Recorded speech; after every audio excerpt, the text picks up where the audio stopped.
On the 5th of April 1531, a cook named Richard Roos was dragged through the streets of London to Smithfield, where a crowd had gathered around an enormous iron cauldron filled with water, already bubbling over a roaring fire. Roos had been convicted of slipping poison into a pot of porridge meant for the household of John Fisher, Bishop of Rochester.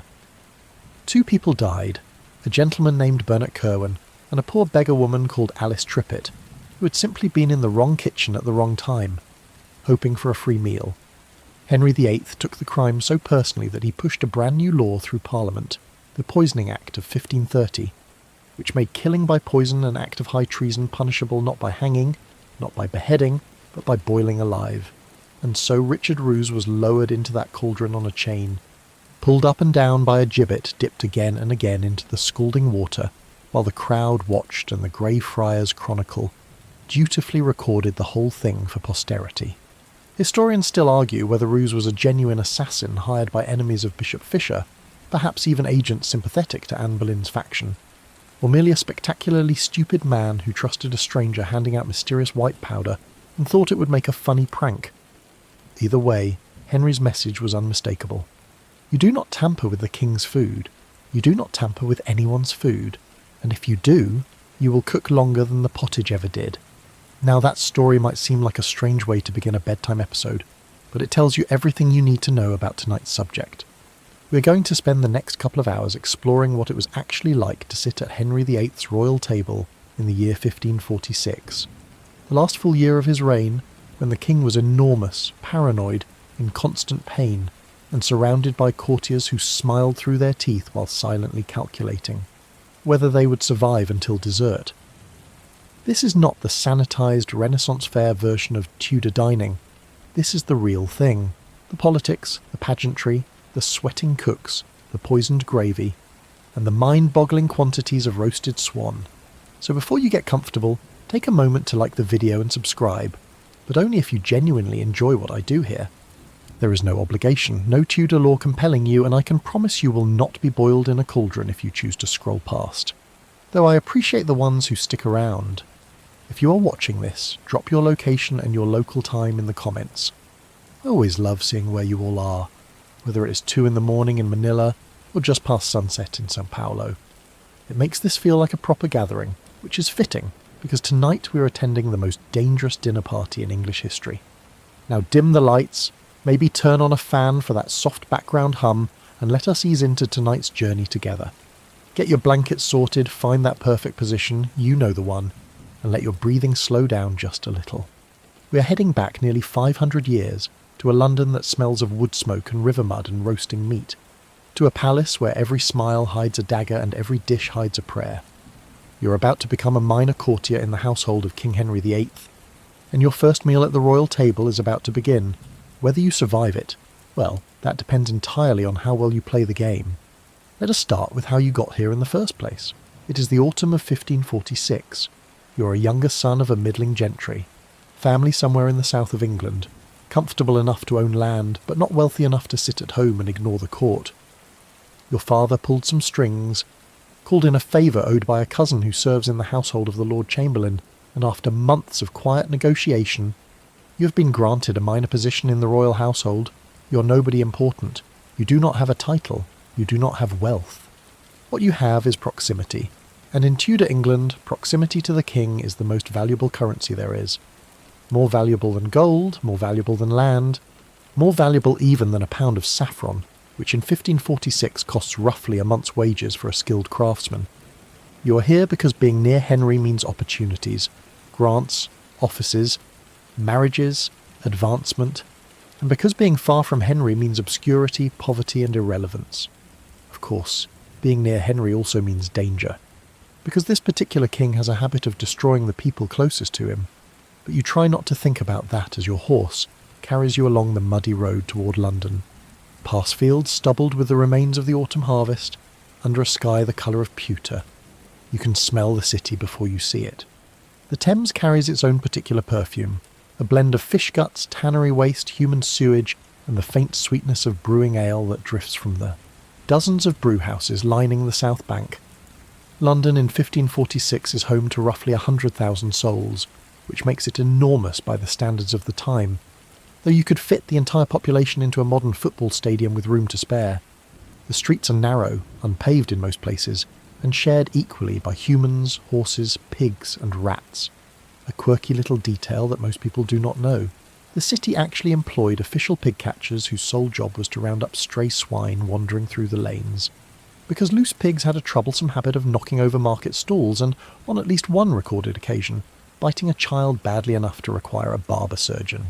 You keep your horse to the centre of the road, away from the upper story windows, because chamber pots are emptied from above with only a perfunctory shout of warning, and arriving at court covered in someone else's breakfast would not make the impression you are hoping for. Your destination is the Palace of Whitehall, which in 1546 is the principal royal residence and the largest palace in Europe. It sprawls across 23 acres along the Thames, a chaotic jumble of buildings, courtyards, gardens, tennis courts, a cockfighting pit, a tilt yard for jousting, and enough corridors to lose yourself in for an afternoon. Henry acquired it from Cardinal Wolsey back in 1530, the same way he acquired most things, by making it clear that refusal was not really an option. Wolsey, who had built the place as York Place when he was Lord Chancellor, handed it over and died shortly afterward, which was a pattern that tended to repeat itself around Henry. The palace has no single architectural plan. It has been expanded, modified, patched, and extended so many times that it resembles less a royal residence and more a small, very confused city. There are over 1,500 rooms. Let that settle for a moment. 1,500 rooms connected by passageways that twist and turn and sometimes dead end into walls that were not there last year, because Henry keeps commissioning new building projects. The whole place is heated by enormous fireplaces, lit by thousands of candles, and staffed by a household of roughly 800 people, all of whom have specific jobs, specific ranks, and specific places where they are and are not allowed to go. And this is the first thing you learn about life at Henry's court. Everything is about access.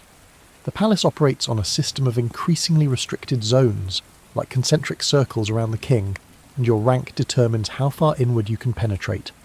The outermost areas, the courtyards, the service buildings, the stables, are open to nearly anyone with legitimate business. Delivery carts rattle in and out all day. Merchants bring wine from Bordeaux, fish from Billingsgate, spices from the docks at Queenhithe. Messengers arrive on lathered horses. Petitioners loiter in doorways, hoping to catch the eye of someone important enough to carry their grievance a step further inside.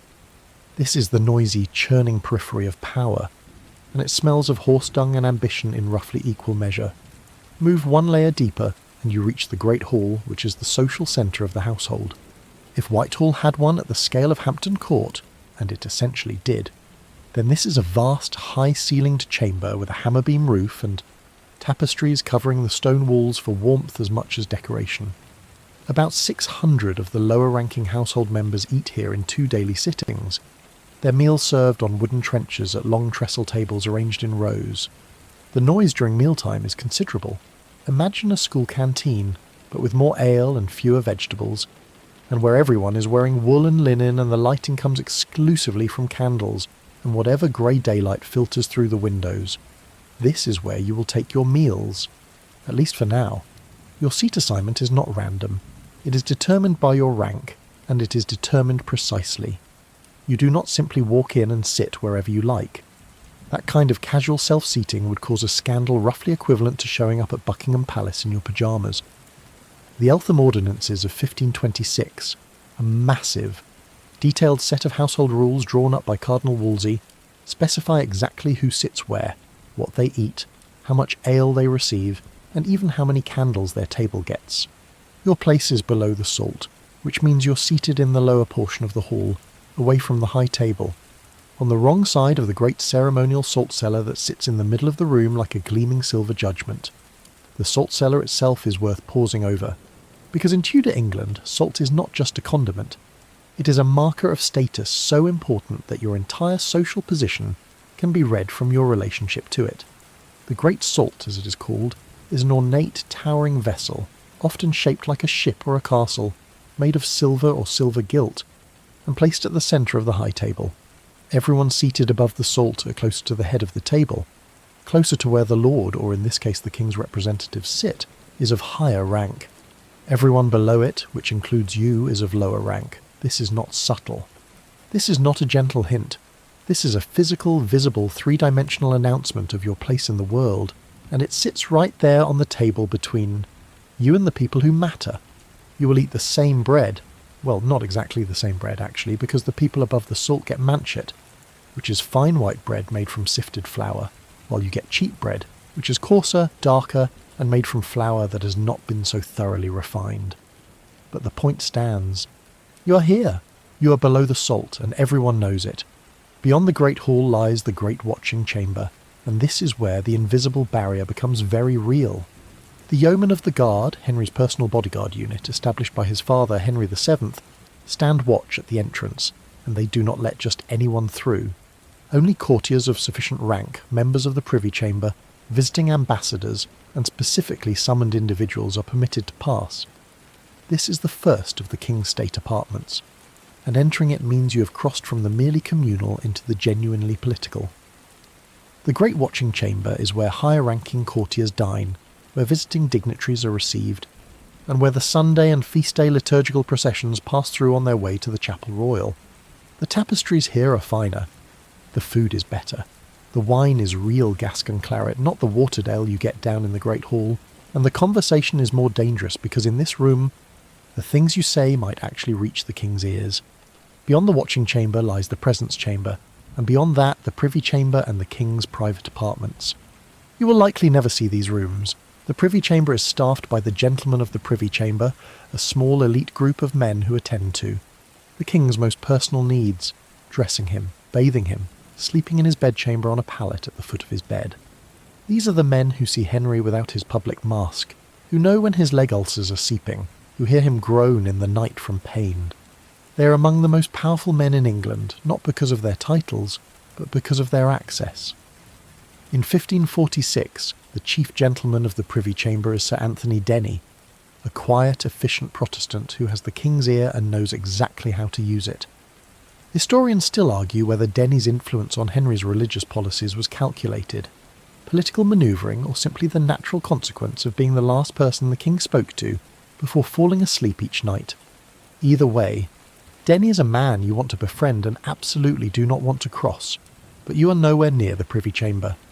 You're in the Great Hall eating cheat bread, drinking your allotted 2 pints of ale, and trying to figure out which fork of this enormous, bewildering palace leads to the privy and which leads to the wine cellar. The distinction matters more than you might think, because getting lost in Whitehall is not just embarrassing. It might lead you into a restricted area, which could raise questions about your intentions, which in 1546 is the kind of question that can end with your head on a spike above London Bridge. A small historical detail that might amuse you: the Eltham Ordinances also attempted to regulate the number of dogs allowed at court, because the halls had become overrun with pets. Courtiers brought their dogs everywhere, to meals, to chapel, to council meetings, and the animals fought under the tables, stole food from trenchers, and left presents on the rushes that covered the floors. Wolsey's rules tried to limit dogs to specific areas, but surviving accounts suggest this was about as effective as trying to ban gossip. The dogs stayed. They always stayed. Henry himself kept greyhounds and spaniels, and they were probably better fed than half the servants in the outer household. Now that you have some sense of the palace's geography, let us descend into the place where all the magic and all the misery happens, the kitchens. Henry VIII's kitchen complex is not a single room. It is, in the fullest sense, a separate world. At Hampton Court, which Henry uses interchangeably with Whitehall, and which has the best preserved kitchens from this era, the complex spans 55 interconnected rooms covering roughly 3,000 square feet. There are separate rooms for roasting, boiling, baking, pastry making, sauce preparation, spice storage, butchering, fish preparation and confectionery. There is a scullery for washing. There is a pantry for bread. There is a cellar for wine and another for ale. There is a room just for making wafers. There is, in short, a room for everything. Because feeding this many people, this many meals, requires an operation with the logistical complexity of a small military campaign. 200 people work here. Not 20, not 50, 200. Cooks, undercooks, scullions, turnspits, porters, grooms, sergeants, pages, and the 3 master cooks who preside over everything with the authority of generals. and the temperament of bears woken too early from hibernation. The hierarchy is strict. At the top sits the clerk of the kitchen, who manages the accounts, orders supplies, and ensures that the household budget, which is enormous, does not spiral completely out of control. Beneath him, the sergeant of each kitchen department runs his domain with an iron hand and a wooden spoon, directing the yeoman cooks who do the actual skilled labour, while the grooms handle preparation and the pages do the running and fetching and general getting shouted at. That is the universal experience of being young and low-ranking in any kitchen in any century. You enter the kitchen complex through a service corridor, and the first thing that hits you is the heat. It strikes your face like opening an oven door, because that is essentially what you have done. 6 enormous fireplaces blaze along the walls of the great kitchen, each one large enough to stand inside, each one consuming logs the size of a man's thigh. The fuel consumption is staggering. These kitchens burn through approximately 1.3 million logs per year, 6 tons of wood per day, and the heat radiating from those fires turns the room into something a visiting Spanish ambassador once described as genuinely hellish. The air shimmers. The stone walls are black with soot. The cooks closest to the fires work stripped to the waist, their skin glistening with sweat, their faces flush the colour of the coals they tend. And the noise, metal on metal shouted orders, the sizzle and spit of fat dripping into flames, the thud of cleavers on butcher blocks, the rumble of cauldrons at a rolling boil. This is not a peaceful place. This is industrial-scale food production, Tudor style, and it runs from before dawn until well after dark 7 days a week, 365 days a year. The centrepiece of the great kitchen is the roasting area, where enormous joints of beef, whole sides of mutton, and entire deer carcasses are mounted on iron spits and turned slowly before the fires. The spits are turned by hand, by boys, usually called turnspit boys, who sit in alcoves beside the fireplace and rotate the handles hour after hour in the sweltering heat. It is one of the worst jobs in the kitchen, perhaps one of the worst jobs in England, and it is performed by the youngest and most expendable members of the staff. A quirky detail. In some great houses, turnspit dogs, small, long-bodied dogs bred specifically for the purpose, were placed in wheel cages beside the fire and forced to run in circles to turn the spits, like hamsters on a wheel. Except the hamster was a dog and the wheel was next to a bonfire, and the stakes were whether or not the king's venison was properly browned. Henry's kitchens at Hampton Court appear to have primarily used human turnspit boys rather than dogs, but the practice was common enough elsewhere that the turnspit dog became a recognised breed, now extinct, because once mechanical jacks replaced them in the 18th century, nobody needed a short-legged, slightly depressed-looking dog anymore, and the breed quietly vanished from history. Historians still argue whether turnspit dogs were treated as working animals with genuine utility, or as a curiosity that amused visiting guests more than it actually contributed to the cooking process. The truth is probably a bit of both. Beyond the roasting area you find the boiling house, where great copper cauldrons bubble with stews, pottages and broths. The pastry kitchen, where the bakers produce the ornate architectural pies that are a centrepiece of Tudor dining. Pies with crusts so elaborately decorated they look like miniature cathedrals, filled with layers of different meats separated by forcemeat and spiced fruit. The confectionery, where sugar is worked into extraordinary shapes by specialists whose skills are closer to sculpture than cooking. And everywhere, the constant traffic of servants carrying ingredients in, carrying dishes out, hauling water from the well, dragging sacks of flour from the storerooms, rolling barrels of ale from the brew house, and generally performing the 10,000 small acts of labour that keep this enormous machine grinding forward. The smells layer on top of each other until they become a single, overwhelming olfactory event. Roasting meat is the base note, rich, fatty, with the sweet char of dripping. Over that lies the sharp tang of vinegar from the sauces being prepared in copper pans. Then the yeasty warmth of bread baking in the adjacent bakehouse.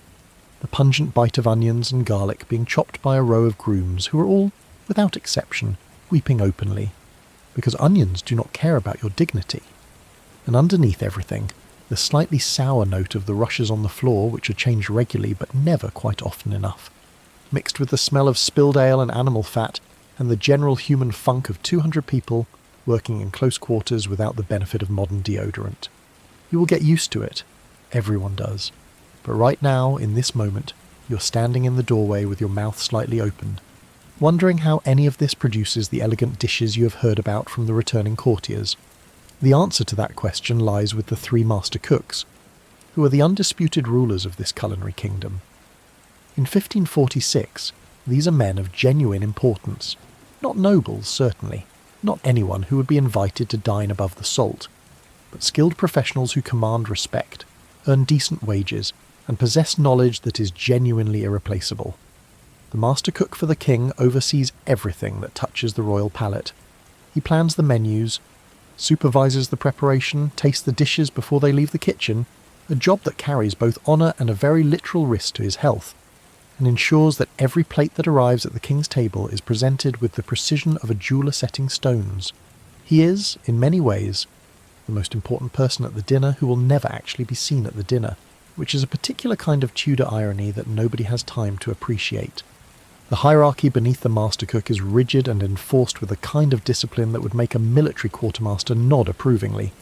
Each department, roasting, boiling, pastry, sauce, confectionery, has its own sergeant, and each sergeant has his team of yeoman cooks, grooms and pages. The yeoman cooks are the skilled tradesmen, men who have spent years learning their craft through apprenticeship, and who can butcher a deer, roast a haunch to perfection, and construct a pie crust that holds its shape through hours of cooking without cracking. The grooms do the preparation work, peeling, chopping, stirring, hauling, and the pages do whatever nobody else wants to do, which is most things. Promotion through this hierarchy is slow, based on skill and seniority and the occasional strategic death of someone above you. A groom might spend a decade before becoming a yeoman cook. A yeoman might never become a sergeant. And the position of master cook is so rarefied that when one dies or retires, the appointment of his successor involves discussions at the level of the Lord Steward himself, because whoever controls what the king eats controls, in a very real sense, the king's life. There is a detail about these kitchens that surprises most people when they learn it. The cooks are overwhelmingly male. Women are largely absent from the great kitchens, except in a few specific roles like the dairy and the laundry. This is not because Tudor society thought women could not cook. Obviously women prepared most meals in ordinary households, but because the royal kitchen was considered a place of such importance, such proximity to the king's person through his food, that it operated under quasi-military rules that excluded women as a matter of protocol. The exception was the confectionery, where women occasionally worked alongside men to produce the elaborate sugar sculptures, but even there the senior positions were held by men. Historians still argue whether this exclusion was purely about tradition and protocol, or whether it reflected deeper anxieties about women's supposed susceptibility to being recruited as poisoners, a fear that seems absurd until you remember Richard Roos and the cauldron at Smithfield. The day in the kitchen begins well before dawn. By 4 a.m, the fires are being stoked, the bread ovens are being heated, and the first deliveries of the day are arriving at the service entrance. Fresh fish from the Thames and from Billingsgate Market, meat from the royal slaughterhouses, vegetables, though far fewer than you might expect because the Tudor upper-class diet is spectacularly, almost heroically meat-heavy, dairy from the palace farms, and the spices, those precious, astronomically expensive spices, which are kept under lock and key in the spicery and dispensed by the clerk. Comptroller with the care of a pharmacist measuring out medicine. A pound of pepper in 1546 costs more than 2 days' wages for a skilled London craftsman. A pound of cloves costs 5 days' wages, and a pound of saffron, the most expensive spice of all, worth literally more than its weight in silver, costs a full month's wages. These are not condiments, these are investments. And the clerk comptroller knows the exact quantity of each spice in his inventory, because discrepancies lead to accusations of theft, and accusations of theft lead to dismissal, disgrace, and potentially worse. By 6 a.m, the kitchens are in full roar. The turnspit boys are at their stations, slowly rotating the great spits laden with beef and mutton and pork. The boiling house has its cauldrons going, great iron pots of pottage, the thick, savoury stew that is the staple food of the lower household, flavoured with whatever meat and vegetables are available, and thickened with oatmeal or bread. The pastry kitchen is producing the day's pies and tarts, the crusts rolled and shaped and filled with everything from venison to fruit to hard-boiled eggs, embedded in force-meat like geological strata. The The bakehouse next door is turning out hundreds of loaves, fine white manchet for the upper household and coarser cheap bread for everyone else. And the brewery, which operates on a completely different schedule but never really stops, is producing the approximately 600 gallons of ale and beer that the household will consume today. 600 gallons. Every day. For a household of roughly 800 people, that works out to about 6 pints per person per day, which sounds alarming until you realise that Tudor ale is generally weaker than modern beer, and that drinking water in 16th century London is an act of either bravery or suicide. Because the Thames is essentially an open sewer and the wells are not much better. Ale is not a luxury, it is a public health measure. A small, delightful fact. The brewing operations at Hampton Court were divided between an ale brewer and a beer brewer, because ale and beer were considered completely different beverages. Ale was the traditional English drink, made without hops, sweet, and relatively quick to spoil. Beer was the continental innovation, brewed with hops, which gave it a bitter flavour and a much longer shelf life. Henry himself was reportedly fond of both, but a household document from 1530 specifically instructs the ale brewer to put neither hops nor brimstone in the ale pipes, the enormous 120-gallon casks, suggesting that the distinction between ale and beer was taken extremely seriously and that the ale brewer had perhaps been caught trying to sneak in some hops to extend his product's shelf life. The beer brewer, a man named John Pope, had his own separate domain and his own separate supply chain, and the two operations ran in parallel, like rival embassies representing different countries of fermented grain. Let us talk about what actually ends up on the plates, or rather on the trenchers, because plates as you know them are not quite the standard here. The food served at Henry's court is a monument to excess, a celebration of protein so enthusiastic that it makes a modern steakhouse look like a salad bar. The king himself is offered a minimum of 13 freshly cooked dishes at every meal. Not 13 courses, mind you, but 13 separate dishes presented simultaneously, arranged on the table for him to sample as he pleases. A surviving document listing the king's daily diet includes cheat bread, manchet, ale, wine, flesh for pottage, Chinese of beef, venison, pastels of deer, carps of young veal and custard, and this is just the standard daily fare, not a feast day spread. On feast days the numbers multiply dramatically. Meat dominates everything. Beef, mutton, pork, veal, venison, rabbit, and an entire aviary of birds.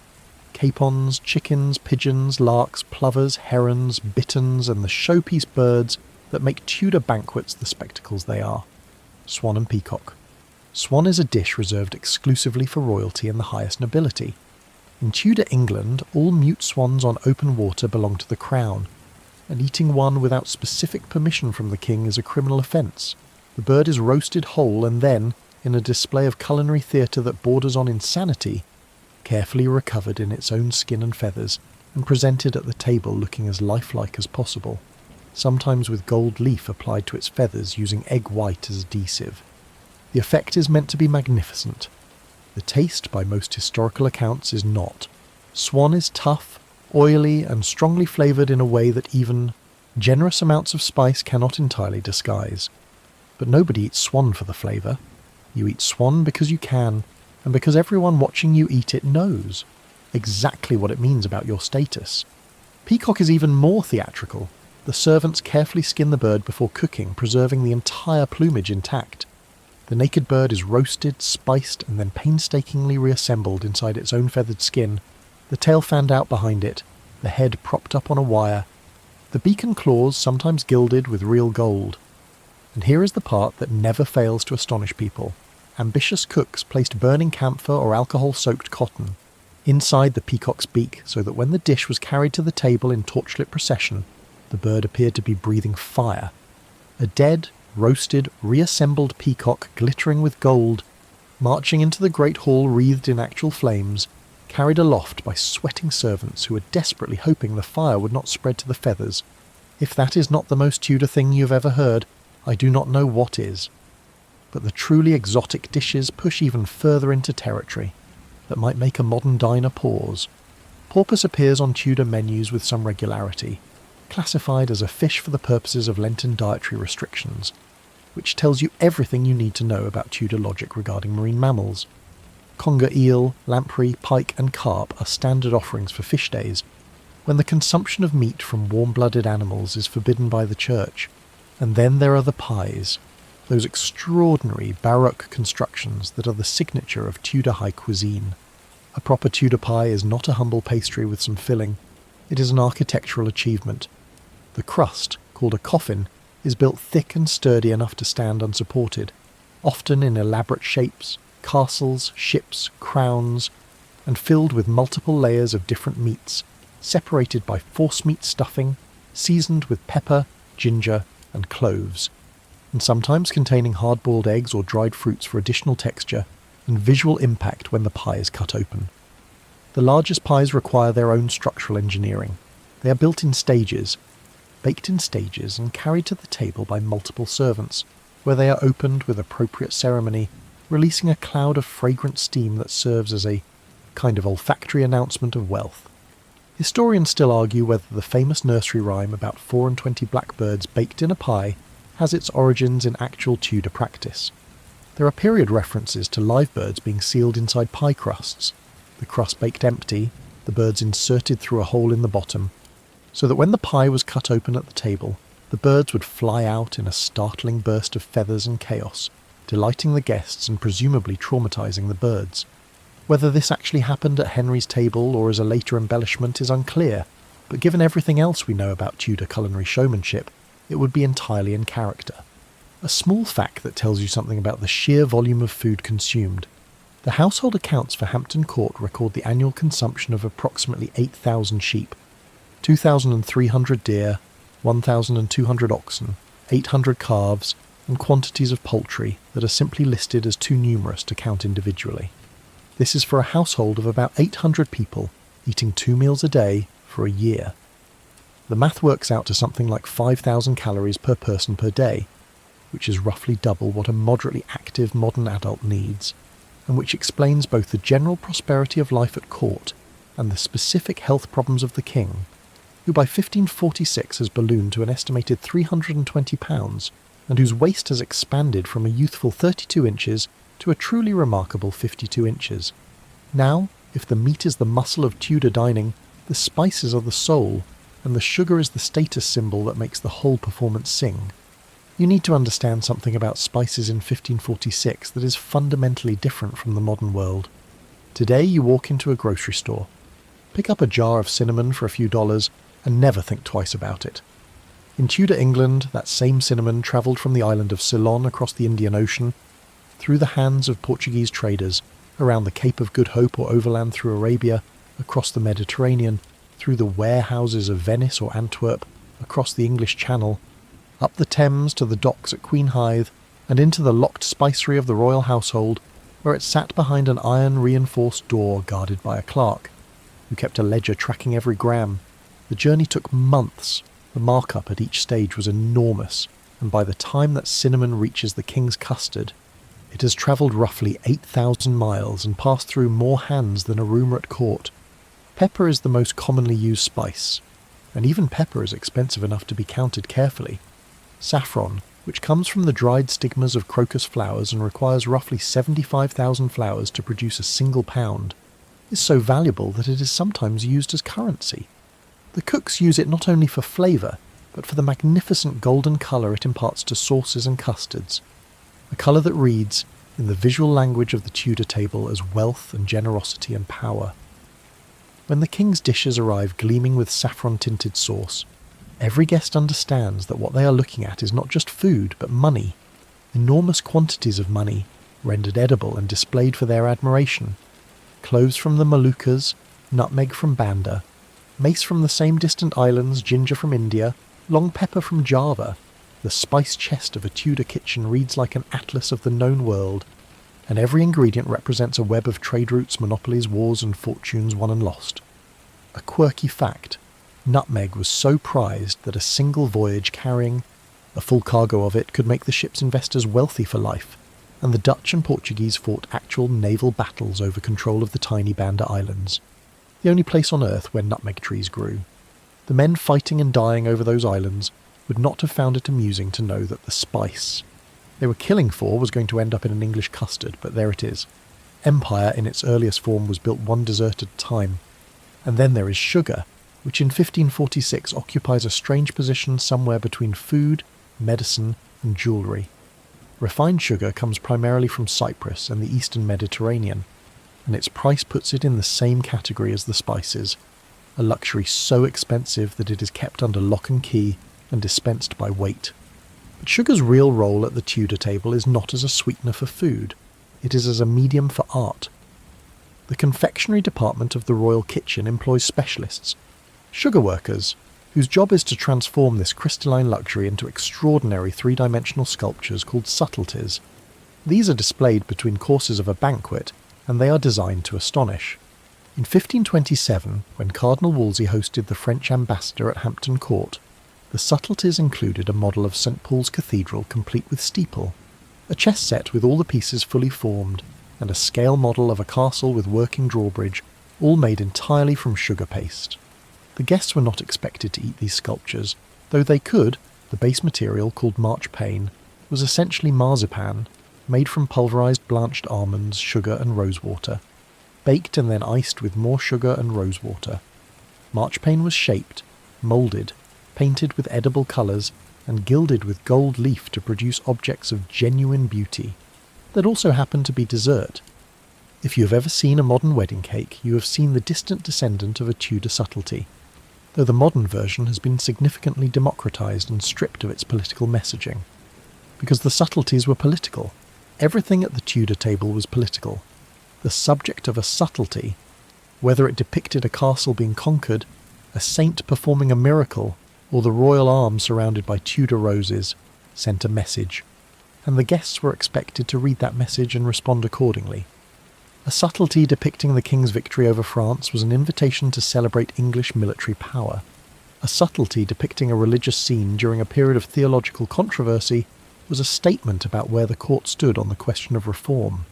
Historians still argue whether the subtleties were designed primarily as entertainment or as a deliberate form of political communication, like an edible editorial cartoon, and the answer is almost certainly both.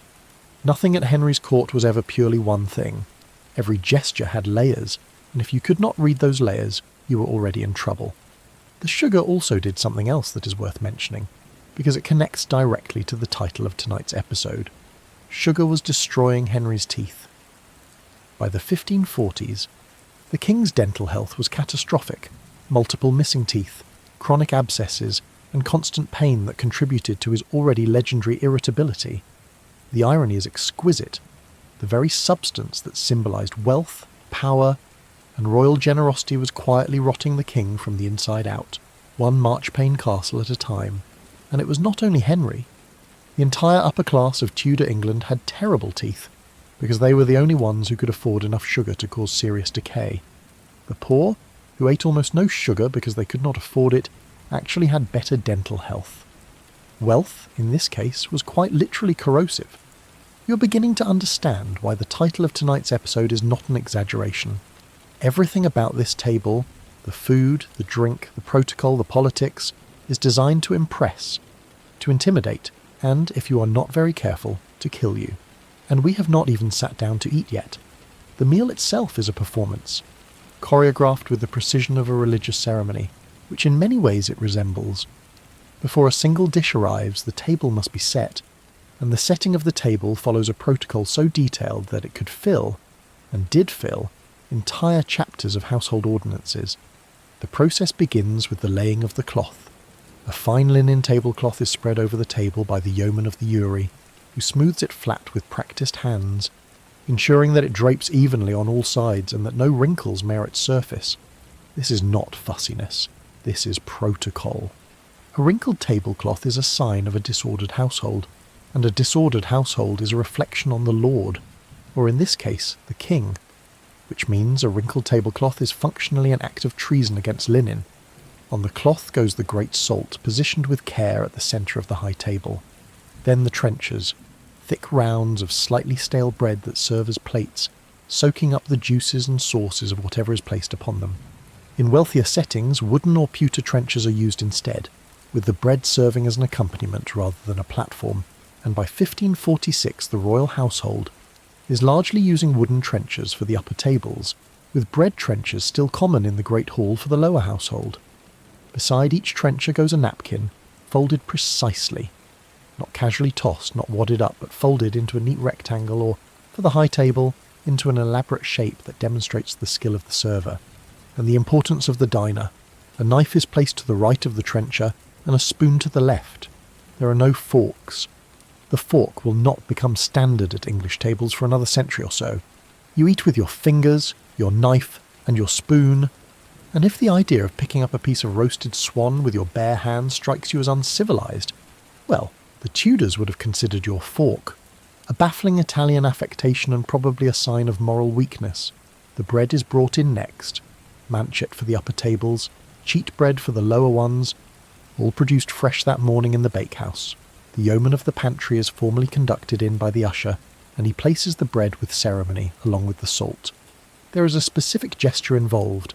The pantler, the person responsible for the bread and salt, tastes the salt before placing it, and then kisses the napkin in what is called the assay. This is not affection. This is security. The assay is a ritual tasting and inspection designed to ensure that nothing on the table has been tampered with. Every item that will touch the king's lips, every piece of bread, every utensil, every goblet, is first touched to the lips of a servant, who effectively says, "With their body this will not kill you." Or at least, "It has not killed me yet," which in Tudor terms is close enough. The ale and wine arrive in their own procession. The cellar supplies the wine, Gascon claret, sweet malmsey from the Mediterranean, sack from Spain, and the buttery supplies the ale and beer. The quantities are precisely regulated by the Eltham ordinances.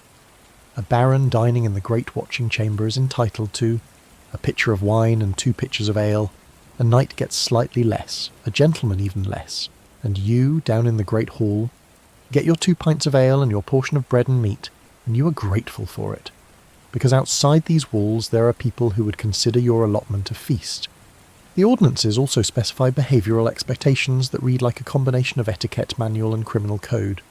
You're instructed to place your hands neatly on the table when seated, not on your trencher, not folded across your belly, and to sit still.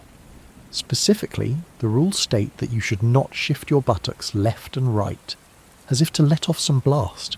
That is a direct quote from a Tudor etiquette manual, and it is the kind of instruction that makes you realise that human nature has not changed one bit in 500 years. You're also told not to wipe your fingers on your clothes, but to use the napkin or the board cloth. You're told to undo your belt before the meal if you think you will need to loosen it for comfort, because adjusting your belt during the meal is considered bad manners. And you are told, with a specificity that suggests the problem was persistent, not to scratch your head over the food, not to pick your teeth with your knife, and not to put your elbows in other people's plates. A historical fact that adds colour to the table. The floors of the dining halls were covered with rushes, dried reeds and grasses strewn over the flagstones for warmth, comfort, and the absorption of spills, crumbs, bones tossed under the table by diners who were finished with them, and whatever the dogs contributed to the general ecology of the floor. The rushes were replaced regularly, but contemporary accounts suggest that the layers built up over time, with fresh rushes simply spread on top of old ones, creating a compacted mat that harboured all manner of organic material.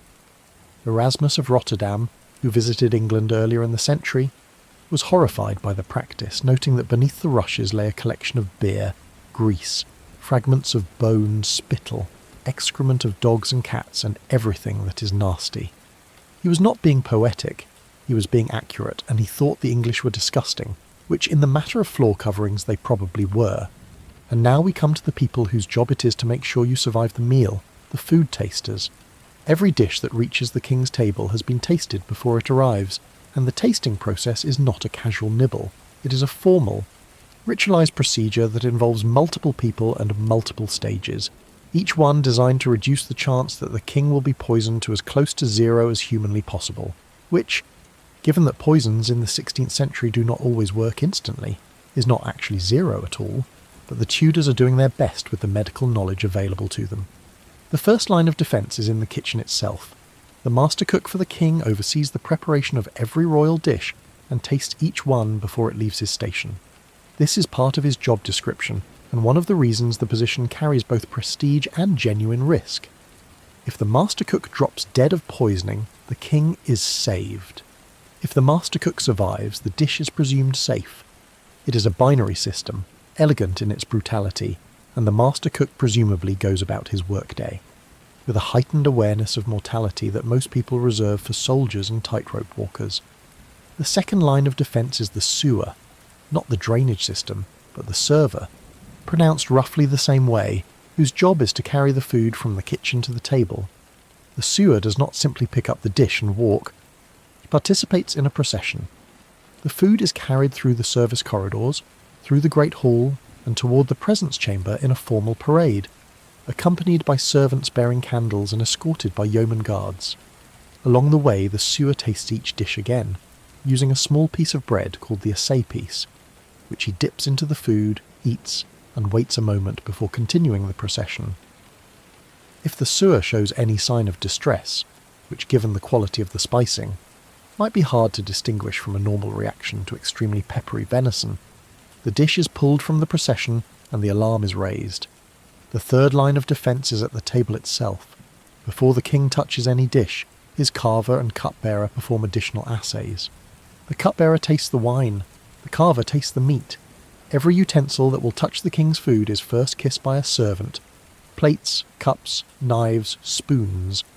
In the formal gesture of assay, even the napkin is kissed, the salt is tasted, the bread is tasted. It is an extraordinary cascade of precautions that turns every meal into a slow, elaborate ritual of mutual trust, each participant putting their own life on the line as a guarantee that the next person in the chain has not introduced poison. And here is the darkest part. It does not actually work very well. Most poisons known in the 16th century, arsenic being the most common, do not produce immediate symptoms. A food taster could eat a lethal dose, declare the food safe, serve it to the king and not show symptoms for hours. By then, the king has already eaten. The food taster system provides psychological reassurance and deters casual, opportunistic poisoners, but it is largely ineffective against a determined, knowledgeable assassin. Everyone at court knows this, on some level, which is why the paranoia never truly goes away. You can taste every dish.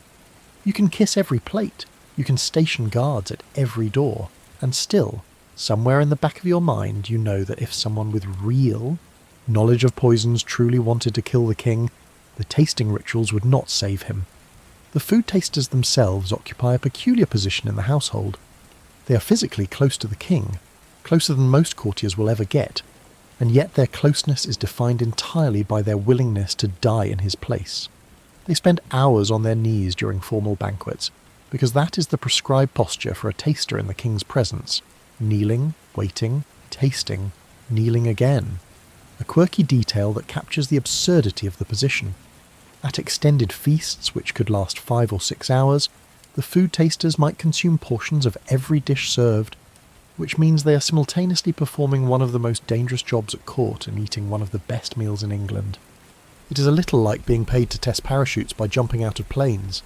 Terrifying, yes, but the view on the way down is magnificent.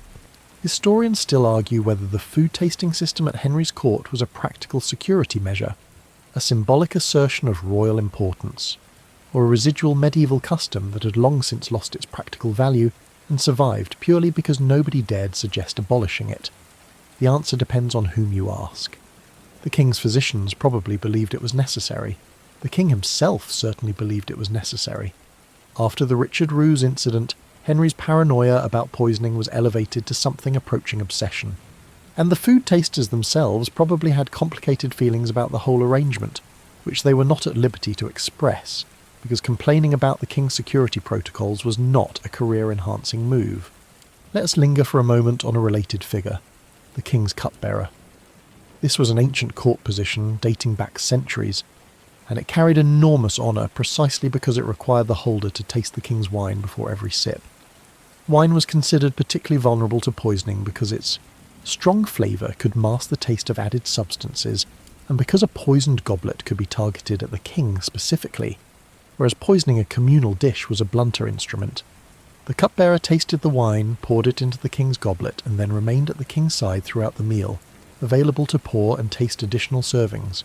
He was, in essence, the king's personal poison detector, a human canary in the gold mine of Tudor dining, and his continued good health was a matter of state importance.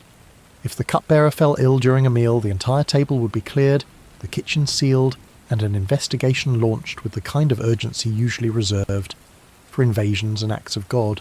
Now picture the king himself, because this is where the image in your head probably diverges most dramatically from reality. If you're imagining young Henry, the tall, athletic, golden-haired prince who jousted, hunted, composed music, and charmed the courts of Europe, you're about 30 years and £150 too early. The Henry of 1546 is a ruin. He is 55 years old, which in Tudor terms is elderly, and his body has been ravaged by decades of excess, injury, and untreated medical conditions. He weighs approximately 320 pounds. His waist measures 52 inches. He cannot walk unaided. He is carried from room to room in a specially constructed wooden chair borne by strong-armed servants, and when he needs to ascend or descend stairs, he is hoisted by a mechanical device, essentially a primitive lift, that has been installed at Whitehall specifically for his use. Imagine the indignity, but do not for a moment imagine that anyone would dare mention it. The source of Henry's immobility is his legs, which are covered with chronic, ulcerated wounds that have plagued him for over a decade. The ulcers began as a jousting injury, a wound to his left leg that became infected and never properly healed. Over the years, the ulcers spread, closed temporarily, reopened, and became a permanent feature of Henry's existence. By 1546, the wounds are open, weeping, and infected, producing a smell so powerful that courtiers claim they can detect the king's approach from 3 rooms away. Let that image settle. The most powerful man in England, the supreme head of the Church of England, the man who has married 6 women and executed 2 of them, and divorced 2 more, whose whim is law and whose displeasure is death. This man cannot walk, cannot climb stairs, and announces his arrival with the stench of rotting flesh. And nobody says a word about it. Nobody wrinkles their nose. Nobody suggests that perhaps the royal physicians might try a different approach, because to acknowledge the king's decay is to acknowledge that the king is mortal, and that is a thought nobody at court can afford to have. Henry's physicians treat the leg ulcers with methods that range from the ineffective to the actively torturous. They cauterize the wounds, searing them with red-hot irons, in an attempt to burn away the infection, a process that causes the king to scream with pain and that produces no lasting improvement. They apply poultices of various herbs and substances, including lead-based ointments that almost certainly made things worse. They bleed him, because bleeding is the Tudor answer to virtually every medical complaint, from headaches to hangnails. And they fuss and consult and argue among themselves, because the penalty for failing to heal the king is not a malpractice lawsuit, but a potential trip to the Tower of London. And professional disagreement takes on a distinctly sharper edge when your patient can have you executed for giving the wrong diagnosis. Alongside the leg ulcers, Henry almost certainly suffered from gout, which is an agonizing inflammatory condition caused by the build-up of uric acid crystals in the joints. Gout is triggered by the consumption of red meat, organ meats, shellfish, and alcohol, all of which Henry consumed in heroic quantities. His daily diet of approximately 5,000 calories, composed primarily of roasted meats, rich pies, spiced sauces, and accompanied by gallons of wine and ale, was essentially a prescription for gout written by a kitchen rather than a physician. The attacks came in waves, periods of excruciating pain in the feet, ankles and knees, followed by periods of relative relief, and they made Henry even more irritable, unpredictable and dangerous than his natural temperament already inclined him to be. There is also the question of Henry's mental state. Modern medical historians have speculated about everything from type 2 diabetes to syphilis to traumatic brain injury resulting from his jousting accidents. In 1536, 10 years before our story, Henry was knocked unconscious for 2 hours during a jousting accident in which his armoured horse fell on him. Some historians have argued that this incident caused a brain injury that fundamentally altered Henry's personality, making him more volatile, more paranoid, and more prone to the explosive rages that characterised his later reign. Historians still argue whether this is a compelling medical explanation for Henry's behaviour or a convenient, retroactive diagnosis that allows us to pathologise a man who might simply have been a tyrant. The truth, as usual, is probably somewhere in the messy middle.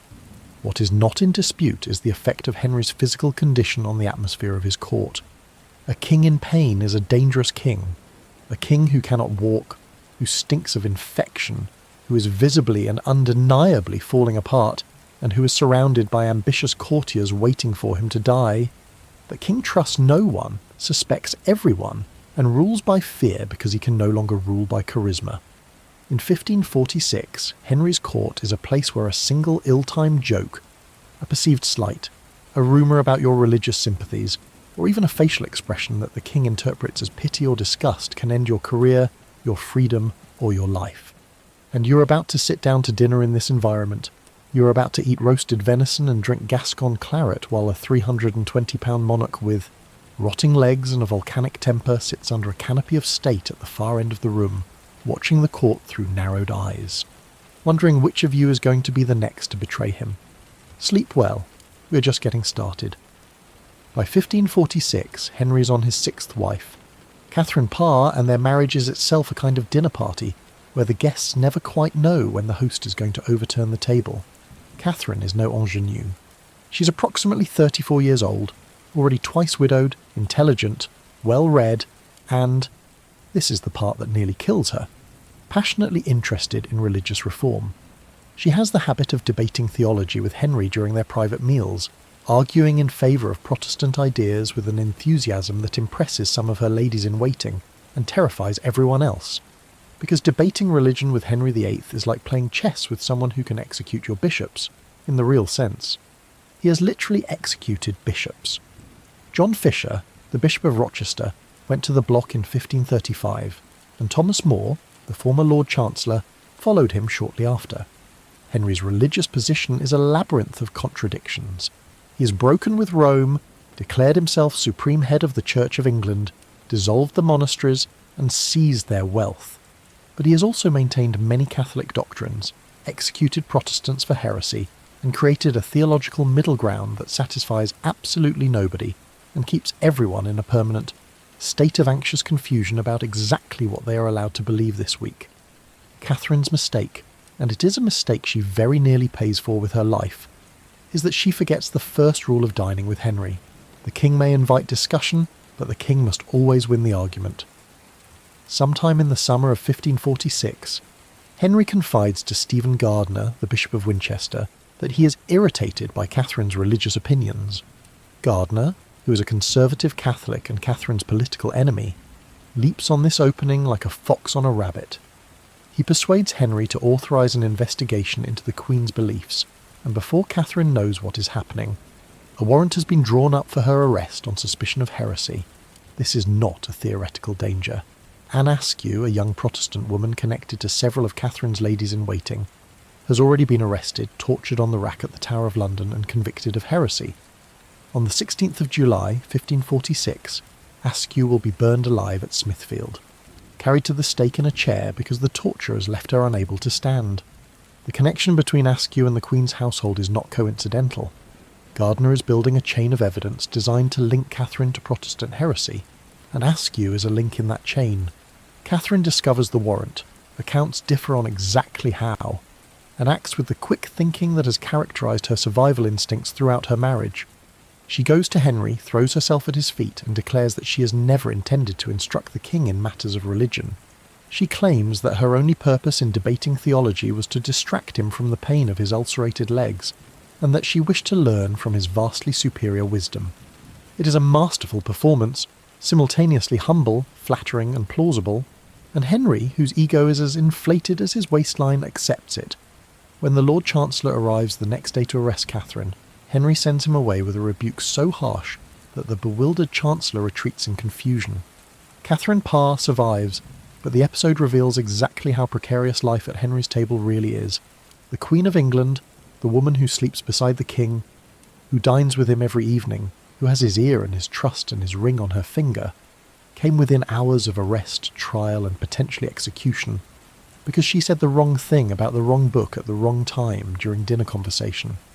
A quirky detail that illuminates the sheer nerve-wracking nature of court dining in 1546. Catherine Parr was an accomplished patron of the arts and education, and she later became the first woman to publish a book in English under her own name, a religious text called Prayers or Meditations. The same intellectual curiosity that produced this landmark in English publishing history very nearly got her killed. and the difference between a pioneering author and a charred corpse at Smithfield came down to Catherine's ability to perform submission convincingly enough to satisfy a dying, paranoid king. If there is a more Tudor story than that, I have not found it. And this is the atmosphere that pervades every meal at court. You do not simply eat, you perform. Every word you speak, every gesture you make, every topic of conversation you raise or decline to raise is being watched, noted, interpreted, and potentially reported. The gentleman sitting across from you might be a friend. He might be an informer. He might be both, simultaneously, because in 1546, loyalty is not a fixed quality, but a constantly shifting calculation based on who is up, who is down, and who is likely to be up next week. You praise the venison. You compliment the wine. You make polite observations about the weather, the hunting, the new tapestries in the watching chamber.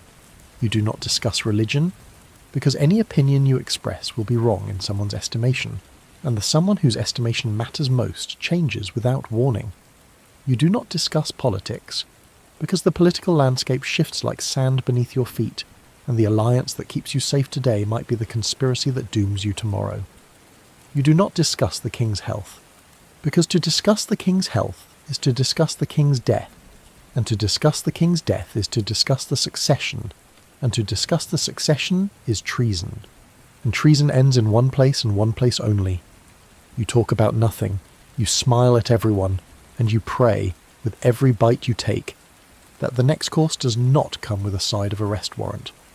Historians still argue whether the political atmosphere at Henry's court in 1546 was uniquely toxic, or simply a more visible version of the power dynamics that characterise all autocratic courts throughout history. The parallels with other courts, the court of Ivan the Terrible, the court of Caligula, the court of the last emperors of Byzantium, suggest that there is something universal about the combination of absolute power, declining health, and no clear succession plan. What makes Henry's court distinctive is the role that religion plays in the paranoia. This is not simply a king worried about rivals. This is a king who has declared himself the head of a church, who has defined heresy as treason and treason as heresy, and who has created a system in which your beliefs about the Eucharist can get you killed, just as surely as plotting an assassination. The dinner table, where conversation flows with the wine and loosened tongues reveal loosened orthodoxies, is one of the most dangerous places in this system. Let us pause the political tension for a moment and turn our attention to the drinks, because what flows into the goblets at Henry's table tells its own fascinating story, and it is one that might help you drift a little deeper into that comfortable drowsiness we're aiming for tonight.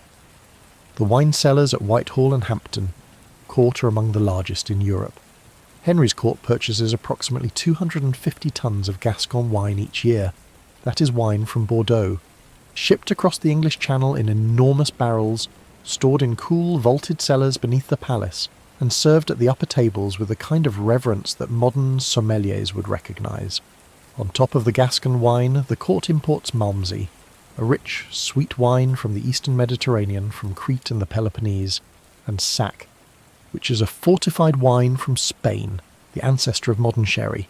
These are the prestige drinks, the wines that signal status, and they are served at the king's table and in the great watching chamber. You, down in the great hall, are drinking ale, but even the ale has its own story. The brewery at Hampton Court operates essentially around the clock, producing roughly 600 gallons of ale and beer per day. The ale brewer and the beer brewer are separate positions. This is important because ale and beer are genuinely different products in Tudor England. Ale is the traditional English drink, brewed from malted barley, water and yeast, without hops. It is sweet, cloudy, nourishing and perishable. It needs to be consumed within a few days of brewing before it goes sour. Beer is the newer continental alternative, brewed with the addition of hops, which give it a bitter edge and dramatically extend its shelf life. The distinction matters enough that household regulations explicitly separate the two, and the Royal Ale Brewer is specifically instructed not to contaminate his product with hops. A small historical fact: the English resistance to hops was surprisingly fierce and lasted well into the 16th century. Ale was the patriotic drink, the true English beverage, and hops were viewed by some conservatives as a corrupting foreign influence, which is a remarkably Tudor way to feel about a plant. The sheer volume of alcohol consumed at court is worth contemplating. 800 people, each receiving multiple pints of ale or beer per day, plus wine for the upper tables, plus the unofficial drinking that happens in private chambers and servants' quarters, adds up to a household that is, by modern standards, permanently lubricated. This is not binge drinking by Tudor standards. It is simply how people hydrate. Water is unsafe, milk goes bad quickly, and the only reliable source of liquid that will not make you ill is something fermented. The result is a court where virtually everyone, from the king down to the lowest scullion, maintains a baseline level of alcohol in their blood from morning to night, every day of their lives. The social implications are interesting. Decisions about war, religion, and the execution of political rivals are being made by men who have been drinking ale since breakfast. Treaties are negotiated over Malmsey, marriages are arranged over sack, and the kitchen, where 200 people work with sharp knives, open fires, and boiling cauldrons, operates under conditions that would give a modern health and safety inspector an actual heart attack. A quirky detail about the wine specifically, the quality varied enormously, and the court employed a specialised official whose job was to taste and evaluate every shipment of wine before it was accepted into the cellars. Bad wine was not merely a culinary disappointment, it was a potential diplomatic incident, because the wine merchants who supplied the court were often connected to foreign trading houses with political relationships. To reject a shipment was to insult the merchant, and to insult the merchant might be to insult his patron, and patrons in the 16th century had armies. The wine taster was therefore required to combine the palate of a connoisseur with the diplomatic instincts of an ambassador, and to deliver his verdicts with enough tact, to avoid starting an international incident over a barrel of corked claret. The cellar itself was a place of genuine beauty, if you could get past the fact that it was underground, dimly lit by candles, and populated by enormous rats who had developed a sophisticated appreciation for French wine and showed no fear of humans.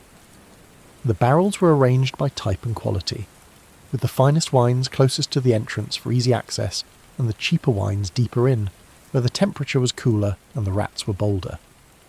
The yeoman of the cellar, who managed this subterranean kingdom, kept meticulous records of every barrel in and every barrel out, because the temptation to skim from the supply was constant and the punishments for theft were severe.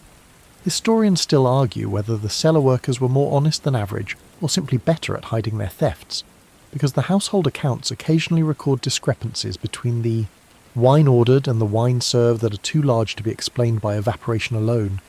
And here is something you might not expect. The wine at Tudor banquets was frequently spiced.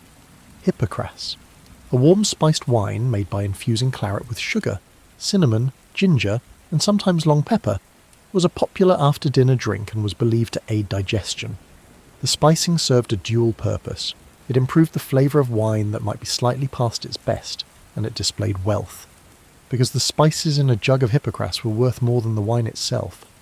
Drinking Hippocras at the end of a meal was the Tudor equivalent of ordering an expensive cognac, a final extravagant gesture that said, "I have eaten more than I needed, drunk more than I should have, and now I am going to drink something that costs more than your monthly wages because I can.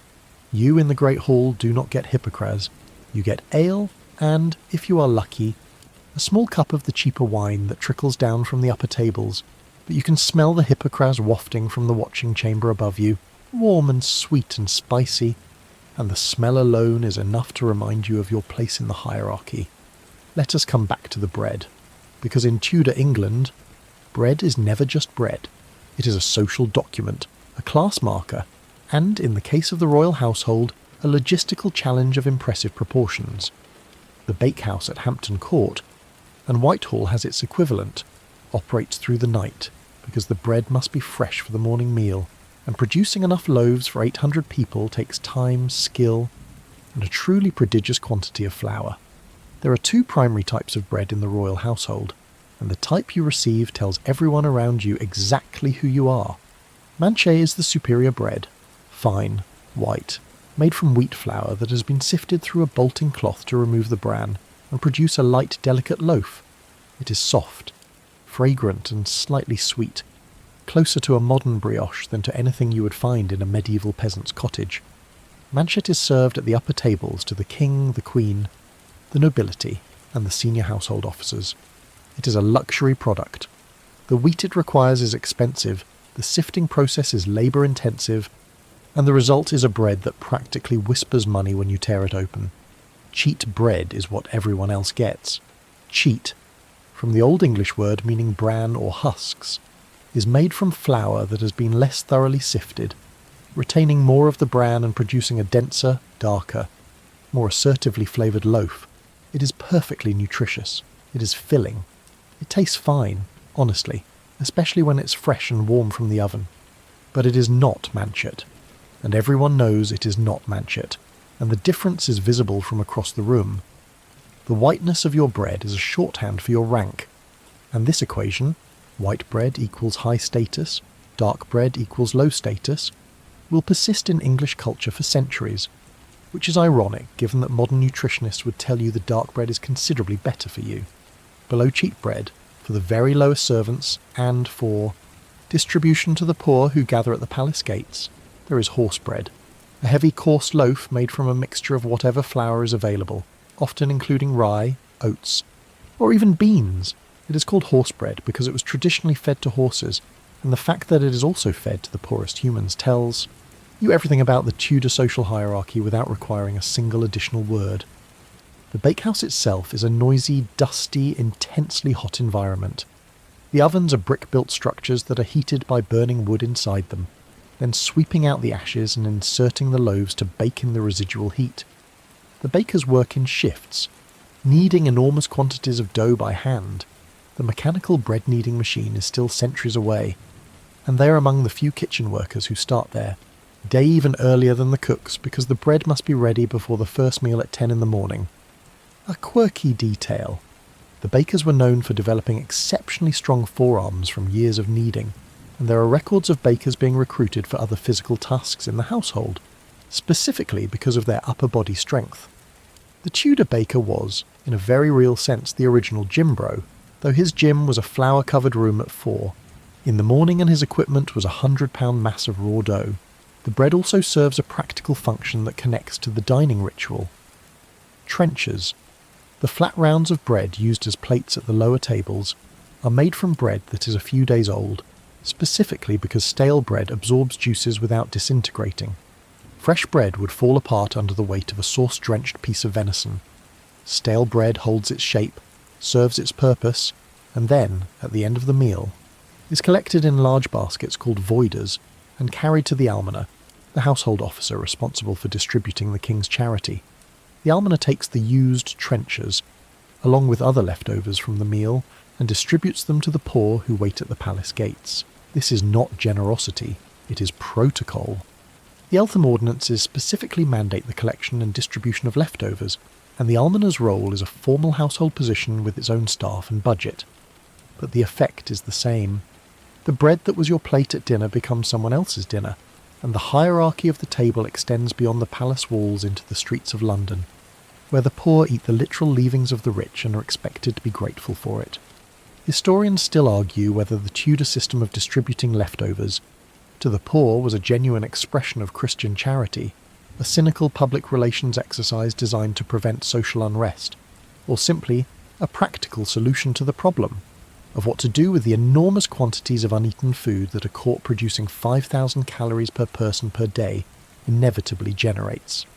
The answer, as with most things Tudor, is probably all three simultaneously. Henry's court was nothing if not efficient at making a single act serve multiple purposes. There is something soporific about bread, is there not? The smell of it baking, the warmth of a fresh loaf, the soft tear of the crust.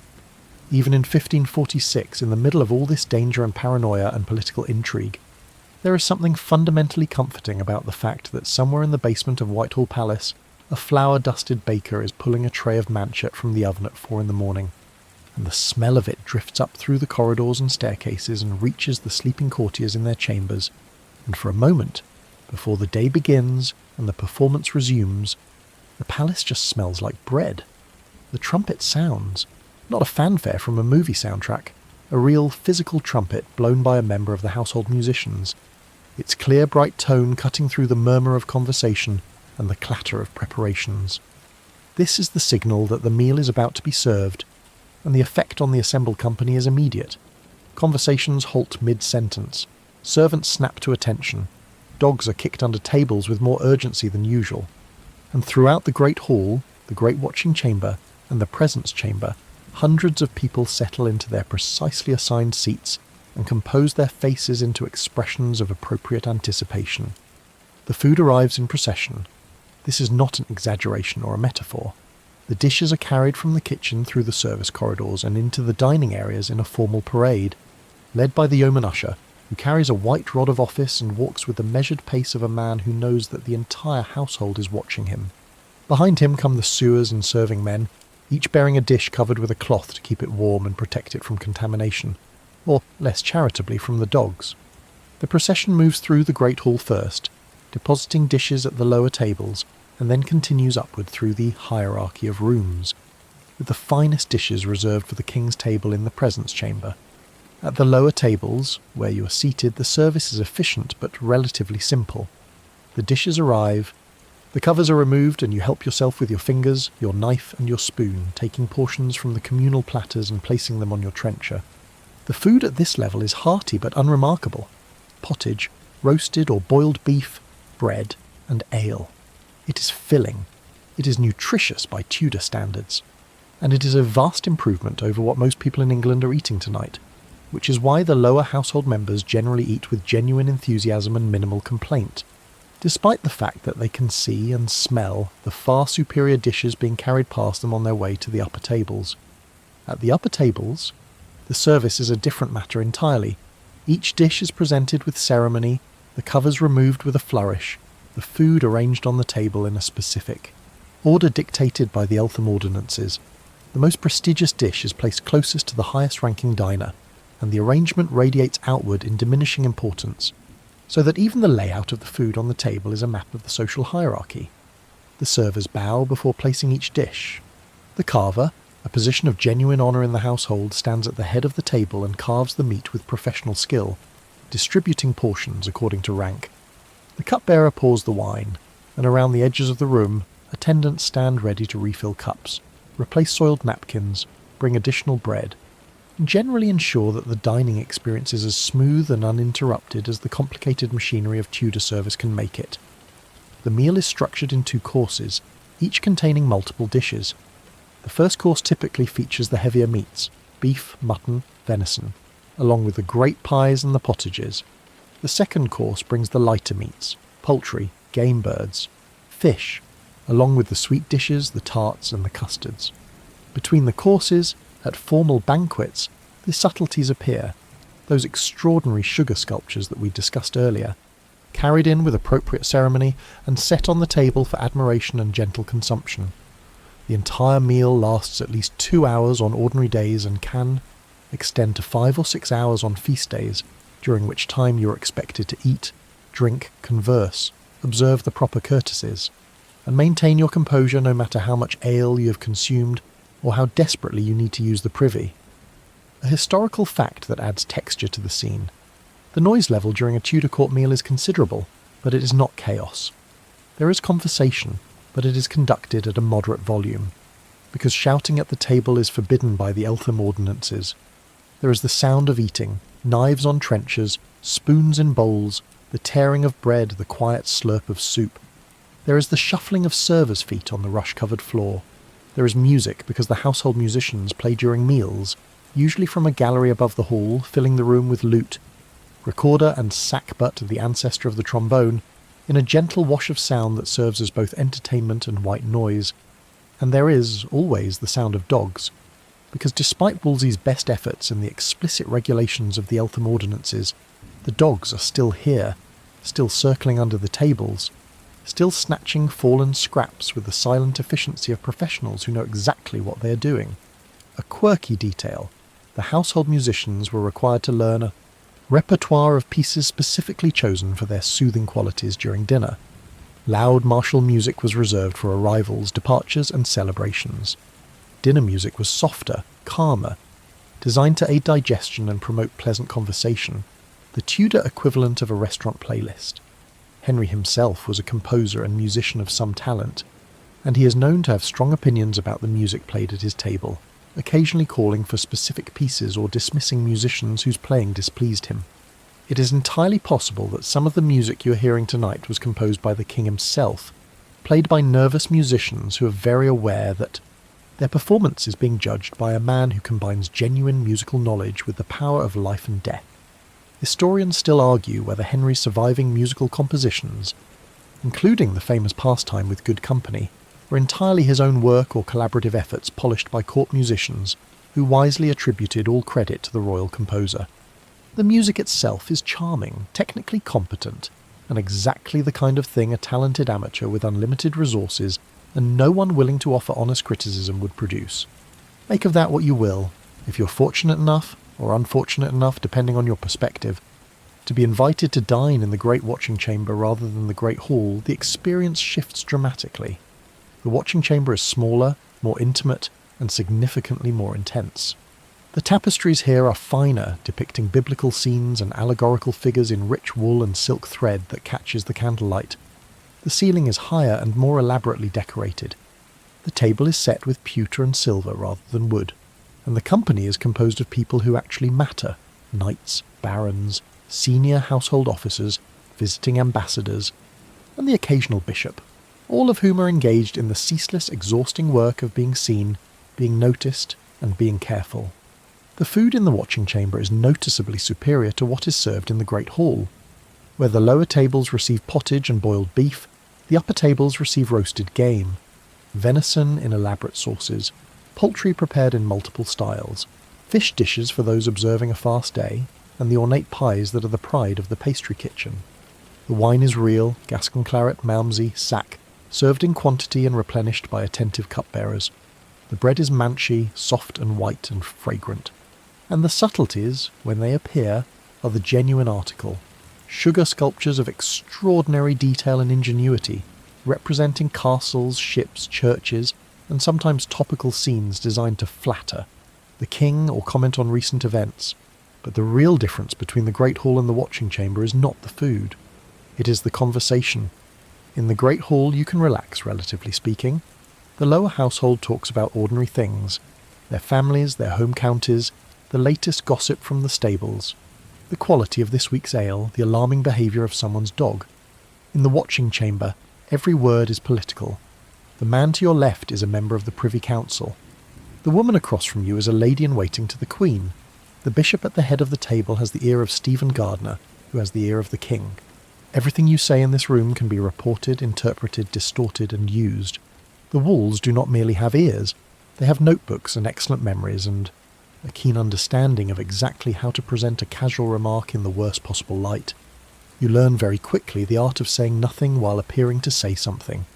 You develop a repertoire of pleasant, meaningless observations that can be deployed at a moment's notice. How excellent the venison is tonight. How fine the weather has been this week. How splendid the new tapestry looks. You become an expert at the non-answer, the graceful deflection, the smile that acknowledges a question without actually engaging with it.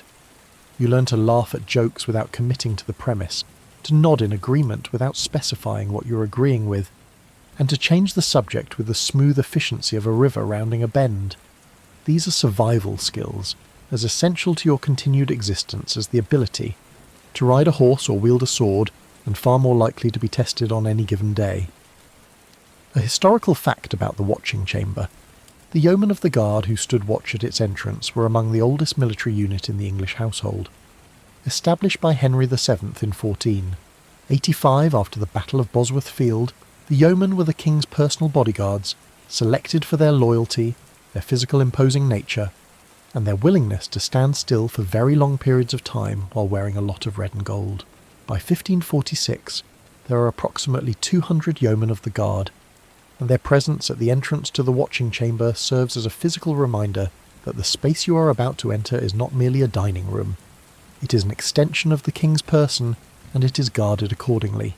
The yeomen check credentials, inspect visitors, and occasionally refuse entry to people whose rank, behaviour, or reputation does not meet the standard required. Being turned away at the door of the Watching Chamber is a public humiliation of the first order, because everyone who witnesses it understands that you have been judged and found wanting, and in a court where reputation is everything, that kind of judgment can take months to recover from. A quirky detail. The yeomen of the guard were also responsible for searching the rooms beneath the watching chamber and the presence chamber before each meal, looking for hidden threats.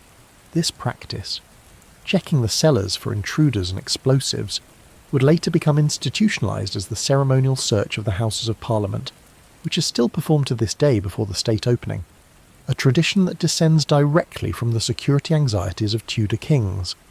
Every time the Lord Great Chamberlain leads a group of yeomen through the cellars of Westminster, they are performing a ritual that began with someone checking that Richard Roos had not returned from the grave with another pot of poisoned porridge. The watching chamber also serves as the setting for one of the more peculiar rituals of Tudor court life, the Sunday procession.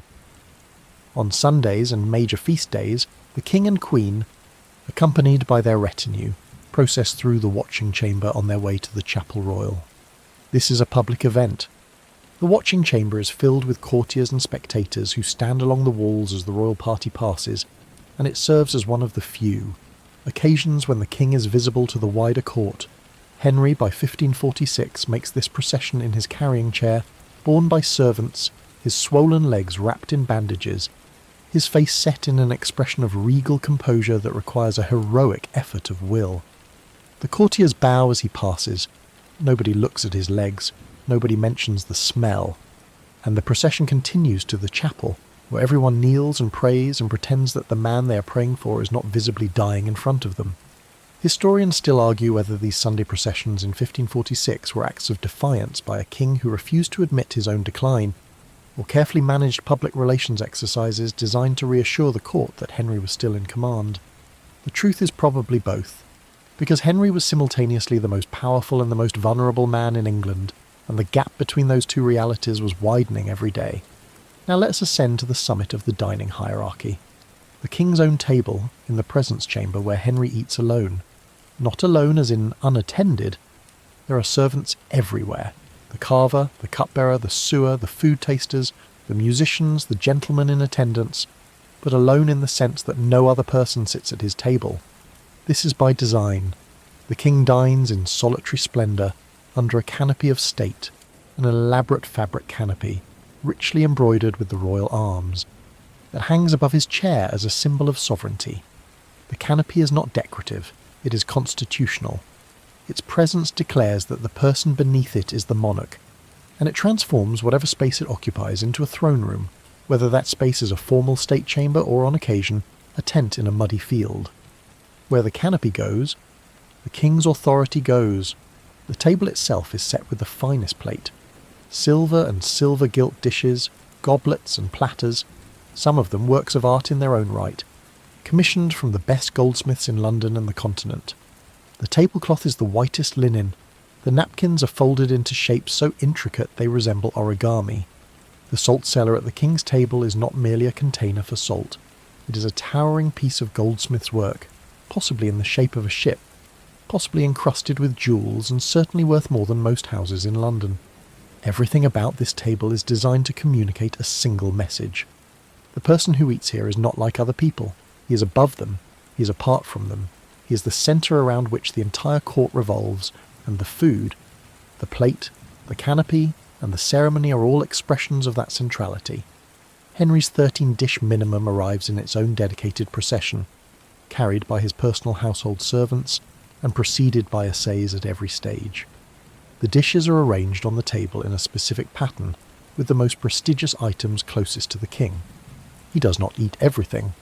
He could not eat everything, even given his enormous appetite. He surveys the offerings, selects what appeals to him, and the rest is carried away. Some of it to be served at the upper tables as a mark of the king's generosity. A gift of food from the royal table is a significant honour, and the rest to join the leftovers destined for the almoner's basket. What does Henry actually eat? By 1546, his diet reflects both his physical condition and his personal preferences. He is fond of venison, which is a symbol of royal privilege since only the king and those he specifically licenses are allowed to hunt deer in the royal forests. He eats beef in large quantities. He consumes roasted poultry, capons, chickens, and game birds when they are in season. He has a well-documented sweet tooth, which his physicians discourage but cannot control, and the custards, tarts, and marchpane that conclude each meal are consumed with evident pleasure. His wine intake is substantial, multiple goblets of Gascon claret or malmsey during a single meal, and this, combined with the heroic quantities of meat and sugar, is slowly and relentlessly destroying his body from the inside. A small but telling detail: by 1546 Henry's teeth are in terrible condition. Decades of sugar consumption have left his mouth a landscape of decay, missing teeth and chronic abscesses that cause constant pain and make eating certain foods difficult. The irony, as we discussed earlier, is that the very wealth that fills his table with sugar is the same wealth that is rotting his teeth. His physicians prescribe clove oil for the pain, cloves being one of the few spices with genuine analgesic properties, and Henry is known to have kept small sachets of ground cloves nearby at mealtimes, pressing them against his gums when the pain becomes unbearable. There is something almost poignant about this image: the King of England, surrounded by the most extravagant feast in the country, pressing a pinch of powdered spice against his bleeding gums while he tries to chew through another piece of venison. Power does not protect you from your own appetites. It merely ensures that you can indulge them until they destroy you.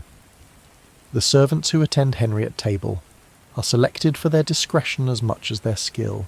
They see everything: the swollen legs, the wincing pain, the difficulty Henry has in reaching for dishes, because his belly prevents him from leaning forward, the moments when he stops eating and stares into the middle distance with an expression that might be pain or might be something else entirely, something closer to the recognition that he is running out of time. These servants never speak of what they see. Their silence is part of their job, perhaps the most important part, because the fiction of the King's Majesty depends on the complicity of everyone who witnesses its failures. Historians still argue whether Henry in his final year was still genuinely engaged in governing, or whether the real decisions were being made by the factions competing for control of the coming regency, the future Edward VI being only 9 years old, while Henry was distracted by pain, food, and the increasingly desperate efforts of his physicians to keep him alive. The evidence suggests both. Henry was still issuing orders, still terrifying his courtiers, still capable of sudden, decisive action that reminded everyone that the dying lion was still a lion. But the teeth were falling out, the legs were rotting, and the canopy of state hung over a man who was, in every sense except the legal one, already leaving the world he had so thoroughly dominated. A quirky detail about the presence chamber: the room was heated by an enormous fireplace, and Henry, who was always cold despite his bulk, poor circulation probably compounded by the lack of physical activity, insisted on a roaring fire even in relatively mild weather. The servants who attended him in this overheated room sweated through their liveries while maintaining expressions of perfect comfort, because to show discomfort in the king's presence was to imply that the king's preferences were wrong, and the king's preferences were, by definition, never wrong. It was, in essence, a sauna with political consequences. Between the first and second courses, as the subtleties are displayed and admired, the pace of the meal shifts. This is the interval, the breathing space, and it is during this period that the most important social interactions of the day often occur. Courtiers leave their seats, carefully, because abandoning your place at the wrong moment is a faux pas, and circulate, paying their respects to higher-ranking diners, exchanging whispered words with allies, and keeping a watchful eye on the movements of their rivals. This is when the real business of the court happens, not in the council chamber, not in the chapel, but in the gaps between the venison and the peacock. A quiet word in someone's ear, a sealed note passed beneath a napkin, a meaningful glance across the room. The court in 1546 is divided into factions. Broadly, the Conservatives led by Stephen Gardiner and Thomas Wriothesley, and the Reformers led by Edward Seymour and John Dudley. And the dining hour is when these factions take each other's temperature, assess each other's strength, and probe for weakness. Every conversation is a negotiation. Every friendship is a potential alliance. And every silence is potentially an accusation, because in a world where not speaking is sometimes as dangerous as speaking too much, the absence of a greeting can be as meaningful as a declaration of war. You, as a minor courtier, are largely invisible in these power games, which is both a protection and a frustration. Nobody is trying to recruit you because you are not important enough to be worth the effort. But nobody is trying to destroy you either, for the same reason. You exist in the comfortable obscurity of insignificance, watching the great men of the realm maneuver, around each other like ships in a narrow harbour, each one trying to reach the best berth without colliding with the others. It is fascinating to watch, in the way that watching a chess game is fascinating, intellectually stimulating, occasionally dramatic, and suffused with the knowledge that you are not one of the pieces, but you are learning. Every dinner teaches you something about how power works in this court. You notice that Sir Anthony Denny, the chief gentleman of the Privy Chamber, always speaks last in any group conversation, and that when he does speak, the others fall silent. You notice that Edward Seymour, the Earl of Hertford and the future Lord Protector, has the habit of standing very close to the people he is addressing, leaning in with an intensity that makes them lean back. You notice that Stephen Gardiner, the Bishop of Winchester, laughs too loudly at other people's jokes and watches the room with the unblinking attention of a hawk circling a field. These observations are not gossip. They are intelligence. And in 1546, intelligence is the only commodity that a minor courtier possesses in any quantity. A historical fact that illustrates the dangers of the between courses interval. In the years leading up to 1546, several courtiers were arrested or investigated based on conversations overheard during meals. The great halls and watching chambers of Tudor palaces were not private spaces. They were public arenas, and the acoustics were often better than the speakers realised. A whispered comment about the king's health, a joke about the Queen's reading habits, a casual remark about the price of candles that somehow gets twisted into a complaint about the king's extravagance. Any of these could be reported, amplified, and weaponised by an enemy with access to the right ears. The court employed no formal network of informers, but it did not need to. Everyone was an informer, potentially, because information was currency and loyalty was negotiable, and the person sitting next to you at dinner might be your friend today and your accuser tomorrow. A quirky detail about the social dynamics of the interval. Gifts of food were a significant feature of Tudor court life. If a high-ranking courtier wished to honour a lower-ranking one, he might send a dish from his own table, a portion of the roasted venison, a slice of marchpane, a goblet of the better wine. The gift was carried by a servant and presented with a verbal message. "My lord so-and-so sends his compliments and this dish for your enjoyment." Receiving such a gift was an honour. Refusing it was an insult. And the entire transaction was witnessed by dozens of people who immediately began calculating what the gift meant in terms of political alignment, personal favour, and the ever-shifting landscape of courtly alliances. A piece of pie in this context was never just a piece of pie. It was a diplomatic communique wrapped in pastry. Historians still argue whether the gift-giving culture of the Tudor court was a genuine expression of generosity and social bonding, or a sophisticated system of bribery and obligation disguised as hospitality. The line between the two is thin, and was probably thinner in the 16th century than it is today. When a man who controls access to the king sends you a dish of venison, the appropriate response is gratitude, and gratitude has a way of becoming obligation, and obligation has a way of becoming loyalty. And loyalty in 1546 is the most valuable and the most dangerous thing you can offer. But the venison is delicious, and you are hungry, and the wine is flowing, and the music is playing, and for a moment, just a moment, you can almost forget that this dinner is a battlefield. The trumpets sound again, and the second course arrives. The mood shifts with the food. Where the first course was heavy, beef, mutton, the great pies, the second course is lighter, brighter, more playful. Roasted capons glazed with saffron sauce, their skin golden and gleaming. Partridge and quail, small birds roasted whole and served on beds of fresh herbs. Freed sole and baked trout for those observing the fish day, or simply preferring something less aggressively meaty. Tarts filled with egg custard and cream, dusted with sugar and rosewater.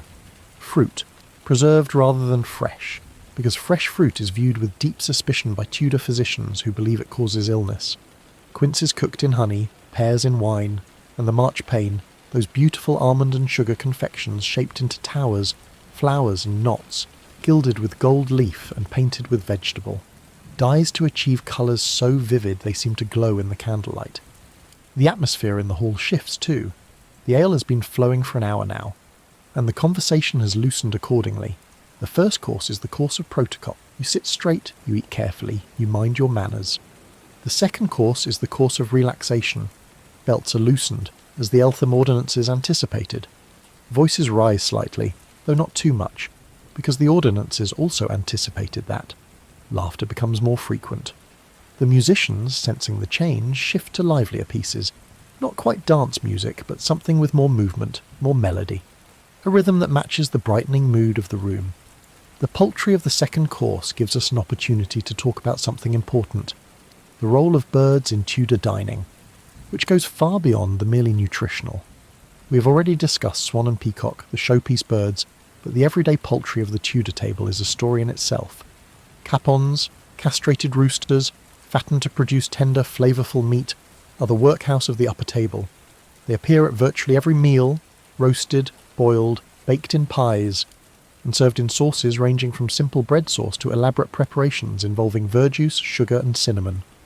The capon is to the Tudor table what the chicken breast is to the modern gym enthusiast, omnipresent, versatile, and entirely taken for granted.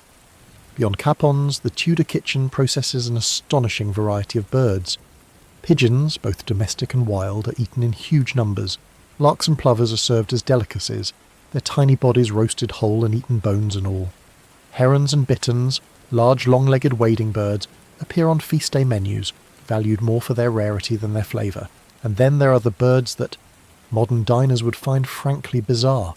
Cormorants, puffins, and barnacle geese, all of which are classified as fish for the purposes of Lenten dietary restrictions. Because medieval theologians concluded that since these birds were associated with water, they were fundamentally aquatic creatures, and therefore acceptable to eat on fish days. This logic was applied with a straight face and enforced with genuine conviction, and if it strikes you as absurd, well, you're not wrong. But you also do not live in a world where the wrong opinion about the Eucharist can get you burned at the stake. So perhaps the barnacle goose question is not the hill you want to die on. A quirky detail about the poultry supply. Henry's court consumed such enormous quantities of birds that the palace maintained its own dovecotes, elaborate structures housing hundreds of breeding pigeons, and employed professional fowlers who supplied wild birds from the marshes and fields surrounding London. The fowlers used a variety of methods, including nets, snares, and a technique involving trained hawks that chased flocks of smaller birds into waiting nets. It was skilled work, seasonal and occasionally dangerous, because the marshes were treacherous terrain and the hawks had minds of their own. But the demand was constant, and the fowlers who supplied the royal kitchen were well compensated, because a reliable supply of fresh pigeon was considered essential to the smooth running of the household. The fish of the second course deserves its own mention, because the Tudor relationship with fish is complicated in ways that go beyond mere cuisine. The church mandated fish days, Wednesdays, Fridays, Saturdays, and the entirety of Lent, during which the consumption of meat from warm-blooded animals was forbidden. This was a religious obligation, but it was also an economic policy, because the fishing industry depended on it, and the Crown had a vested interest in maintaining a large fleet of fishing vessels that could be converted to naval use in wartime. Henry, who had broken with Rome but maintained many Catholic practices when it suited him, enforced fish days with varying enthusiasm, and the royal kitchen kept a separate kitchen specifically for the preparation of fish day meals. The fish available to the kitchen includes both freshwater and saltwater species. Pike from the palace ponds, large, predatory freshwater fish that are considered a delicacy. Carp, recently introduced to England and kept in purpose-built fish ponds.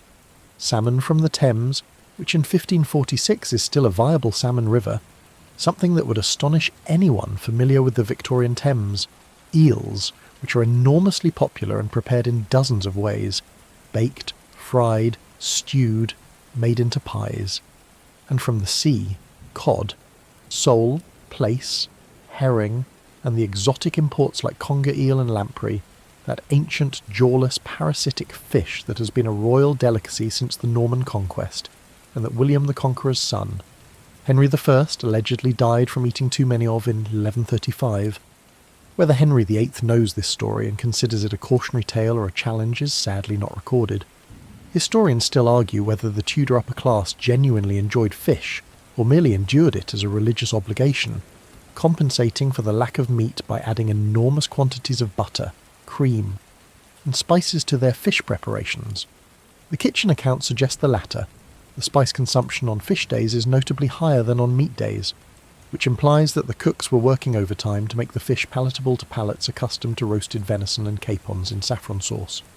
Fish day, in the royal kitchen, was apparently a challenge, not a pleasure.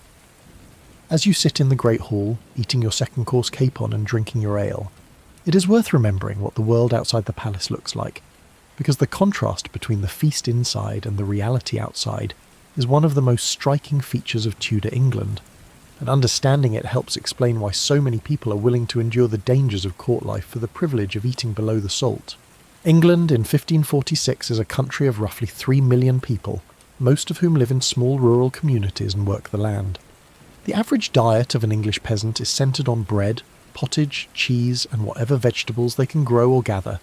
Meat is a luxury, eaten perhaps once or twice a week if you are fortunate, and never in the quantities or varieties available at court. A labourer earning 6 pence a day, a decent wage, spends roughly 80% of his income on food, and that food is monotonous, seasonal, and frequently insufficient. The harvest of 1546 is adequate but not abundant, and memories of the truly bad years, when the rains came and the grain rotted in the fields and the price of bread doubled and people starved, are fresh enough to keep the spectre of hunger real for anyone who lives outside the palace walls. Inside the palace, 800 people are consuming 5,000 calories each per day. Outside the palace, their neighbours are eating perhaps half that on a good day, and considerably less on a bad one. The mathematics of this imbalance are simple and brutal, and they explain the crowd that gathers at the palace gates each evening when the almoner distributes the leftovers. These are not beggars in the modern sense. Many of them are working people, labourers, servants from nearby households, washerwomen, porters, who supplement their meagre diets with the food that the court produces in excess and throws away. The used trenchers, the bones with meat still clinging to them, the scraps of pie crust, the dregs of ale, all of it is collected, carried to the gate, and distributed by the almoner's staff to the waiting crowd with the organised efficiency of a military supply operation.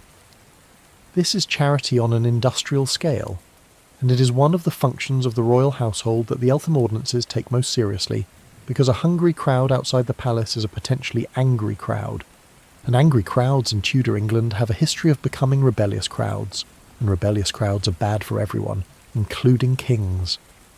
A historical fact that puts the palace's consumption in perspective. The annual household accounts record the purchase of approximately 8,000 sheep, 2,300 deer, 1,200 oxen, 800 calves, and truly uncountable quantities of poultry, fish, and game birds. These numbers represent the appetites of a community the size of a large village, concentrated in a single building, eating the equivalent of what dozens of normal villages would consume in the same period. The logistics of supplying this appetite, the herds driven to the palace slaughterhouse, the carts of grain rolling in from the countryside, the fishing boats on the Thames, the hunting parties in the royal forests, are a significant element of the English economy. The palace is not just a residence, it is a mouth, an enormous, insatiable mouth that devours the produce of the surrounding countryside and transforms it into spectacle, status, and political power. A quirky detail about the supply chain: the palace had its own slaughterhouse, located at a discreet distance from the main building so that the sounds and smells of killing would not disturb the courtiers. The slaughterhouse was staffed by professional butchers who processed the animals into cuts suitable for the kitchen, and the waste, hides, bones, offal, was sold to merchants and tanners, creating a secondary economy around the palace's primary one. Nothing was wasted. Even the blood was collected and used in making black pudding, a sausage stuffed with blood, oatmeal, and fat that was a staple of the lower household's diet, and that most modern diners would find either intriguing or horrifying, depending on their relationship with breakfast. The contrast between inside and outside becomes even sharper when you consider the clothing. Inside the palace, the courtiers are dressed in silk, velvet, fur-trimmed robes, and embroidered doublets in colours regulated by the sumptuary laws, which dictate what fabrics and colours each rank is permitted to wear. Outside the palace, the working population wears wool, linen and leather, in undyed or dull-coloured fabrics that reflect both their economic status and the legal restrictions on display. The visual difference is absolute. A courtier dining in the watching chamber in his crimson velvet doublet and his fur-lined gown is a creature from a different world than the labourer waiting it. The gate for a piece of used trencher bread and the palace wall that separates them is not merely physical, it is a boundary between two versions. of England that coexist in the same geography but share almost nothing in terms of experience, expectation or possibility. And yet the palace needs the world outside its walls as desperately as the world outside needs the palace's leftovers. Every log that feeds the kitchen fires was cut by a labourer's axe. Every sheep that becomes a roast was raised by a farmer's family. Every barrel of wine that fills the cellar was carried by a merchant's crew across dangerous seas. The feast you're enjoying tonight is the endpoint of a vast network of labour, trade and exploitation that stretches from the forests of southern England to the vineyards of Bordeaux, from the spice markets of Venice to the fishing grounds of the North Sea. Every bite you take contains a small compressed history of human effort and human suffering, and the fact that you never see any of it, that the food simply appears on the table in beautiful procession, as if conjured from air, is the final and most effective illusion of Tudor power. Historians still argue whether the Tudor court's extravagant consumption was economically beneficial, creating demand, supporting trade, employing thousands, or economically parasitic, draining the countryside's resources to support a self-indulgent elite. The answer, characteristically, is both. The court was an engine of consumption that drove economic activity and concentrated wealth in the same gesture, and the leftovers distributed at the gate were both a genuine form of welfare and a symbolic acknowledgement that the system was producing winners and losers, and that the losers were hungry enough to wait outside the palace for scraps. The second course is ending now, the last of the tarts consumed, the marchpane reduced to crumbs and gilded fragments, the wine jugs emptied and carried away. The musicians shift to their gentlest repertoire, slow melodies played softly, the lute barely audible above the murmur of conversation, the sack butt breathing low notes that seem to dissolve into the candlelight. The candles themselves are burning lower, the tallow ones in the great hall guttering and smoking, filling the upper air with a greasy haze, while the beeswax candles in the watching chamber and presence chamber burn cleaner and steadier. Their light warm and golden and kind, you are full, fuller perhaps than you have ever been.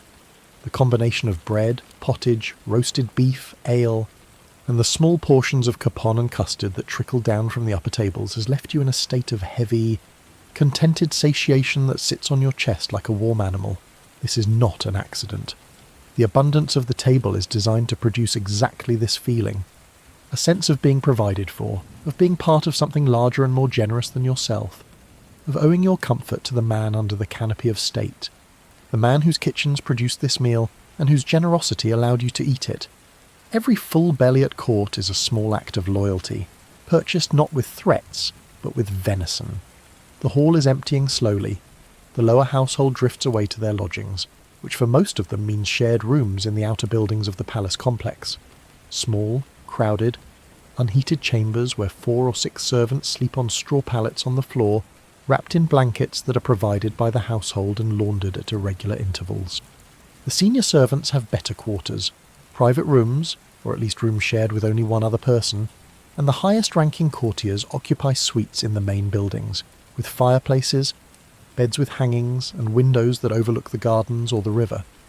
Your own lodging is modest, but adequate. A small chamber on the second floor of one of the courtyard buildings, shared with another young gentleman of similar rank, furnished with 2 pallets, a joint stool, a chest for your belongings, and a single candlestick. There is no fireplace. The warmth comes from the body heat of 2 men in a small room, plus whatever residual warmth rises from the kitchens below, which, since the kitchens never entirely stop, is enough to keep the room from freezing on most nights. But before you retire, there is the matter of the privy, which is a subject that Tudor historians approach with the fascination that the Tudors themselves apparently did not share. The palace has multiple privies, called jakes, or houses of easement, ranging from the king's own private privy, which is a padded curtained affair with its own attendant, the groom of the stool, one of the most senior positions in the household, whose proximity to the king's most intimate moments gives him extraordinary political influence, down to the common privies shared by the lower household, which are essentially wooden seats over open drains that empty into the Thames or into cesspits that are periodically cleaned by workmen whose job title, gong farmer, is derived from the Old English word for privy, and whose working conditions require no further description. Quirky detail, the groom of the stool was such an intimate position that the office holder was automatically one of the most powerful men at court. He attended the king during his most private moments, had unrestricted access to the royal bedchamber, and was often the conduit through which petitions and messages reached the king. Sir Anthony Denny, who holds the position in 1546, uses it to exercise significant influence over the flow of information to and from the king, effectively gatekeeping Henry's attention during the vulnerable hours of the early morning and late evening. The fact that this political power derives from an office originally created to assist the king in the lavatory is one of those details about Tudor England that seems too absurd to be true and is, in fact, entirely accurate. The evening after dinner is when the court's other entertainments begin. There may be music in the presence chamber, where the king's musicians perform for a small, invited audience. There may be dancing, though by 1546 Henry can no longer participate and watches from his chair, with an expression that courtiers interpret variously as nostalgic, bitter, or simply pained. There may be gambling. Card games and dice games are enormously popular at court, and Henry himself is a notorious gambler who wagers large sums on cards, backgammon, and sporting events. There may be a masque, one of those elaborate theatrical performances combining music, dance, and allegorical storytelling that are a signature feature of Tudor court entertainment, though by this late stage of the reign the masques are less frequent and less ambitious than in the glory days of Henry's youth. Or there may be nothing.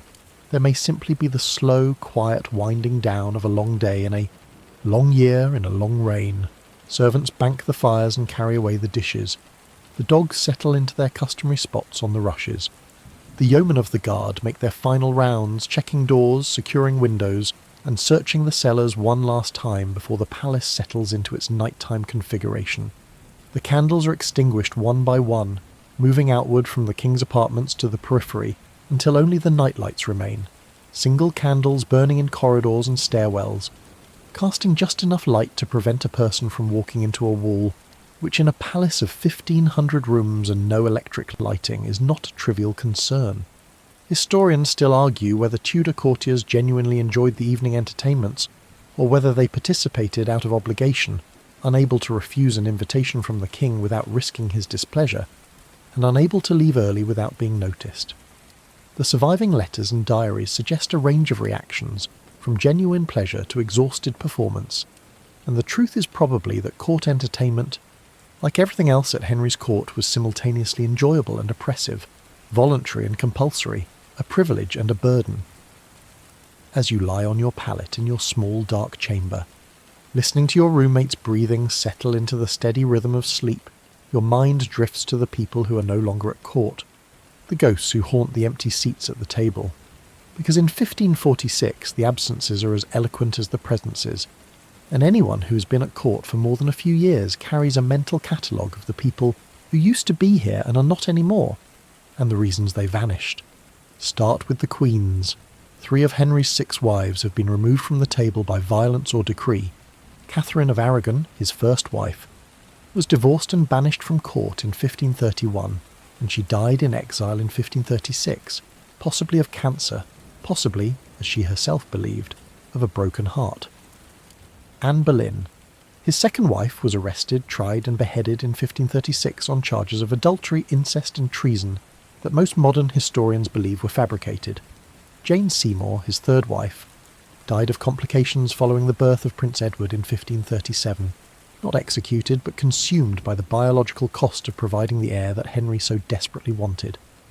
Anne of Cleves.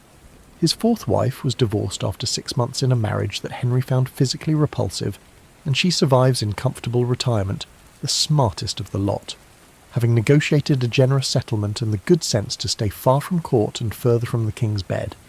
Catherine Howard, his fifth wife, was executed in 1542 at the age of roughly 17, beheaded on Tower Green for adultery. This time the charges were probably true, though the severity of the punishment was entirely disproportionate.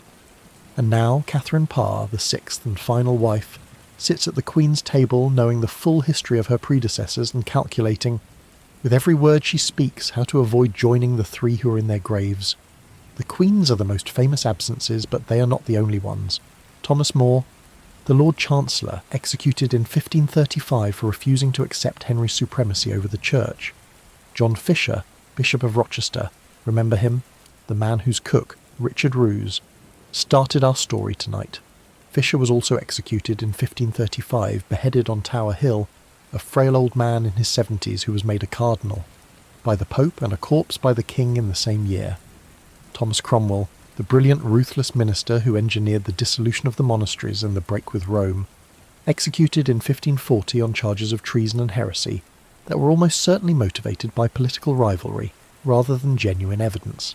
Anne Askew, burned alive at Smithfield in July of this very year, 1546, carried to the stake in a chair because the rack had broken her body, but not her convictions.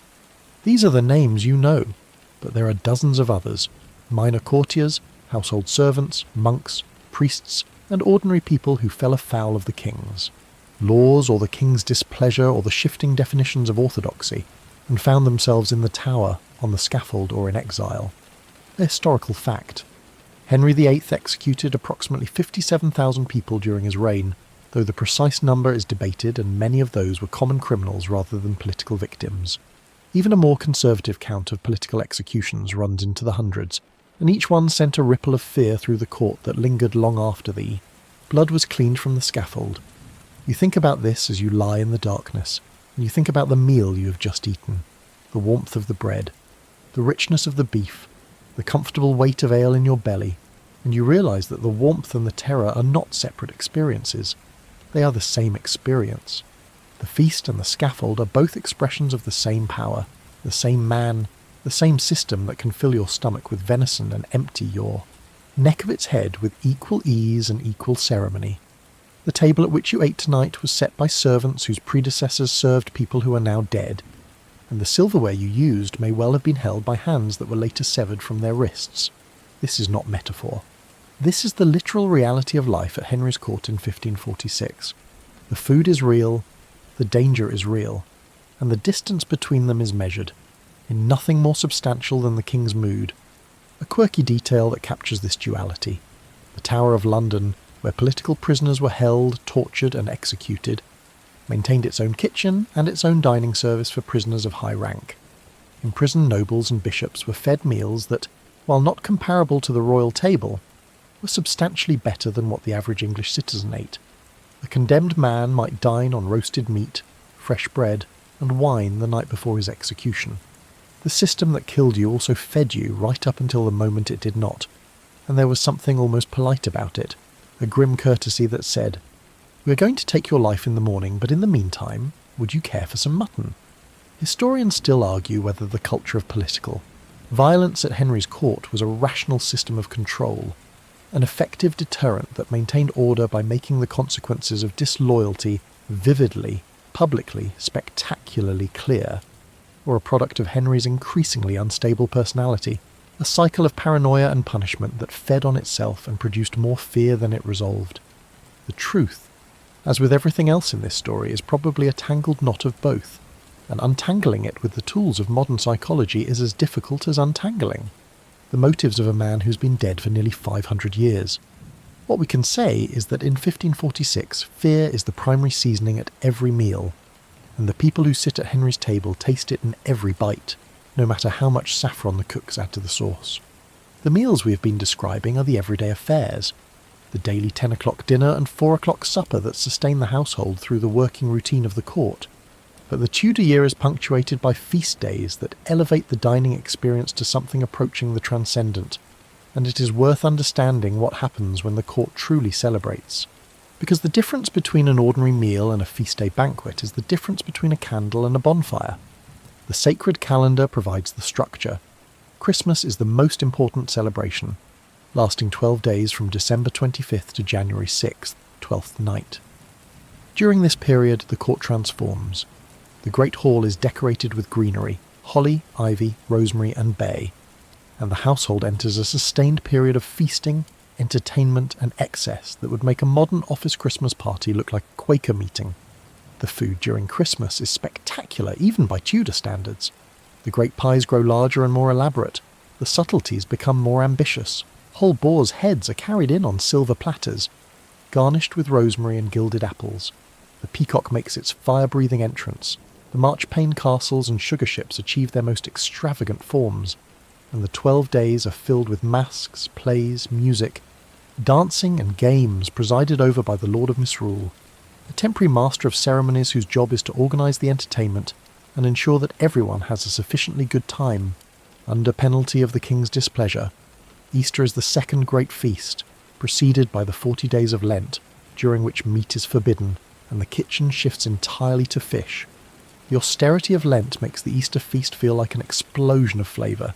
The return of roasted meats, the richness of butter and cream after weeks of abstinence, the sheer relief of a table unbound by restriction. The contrast is deliberate.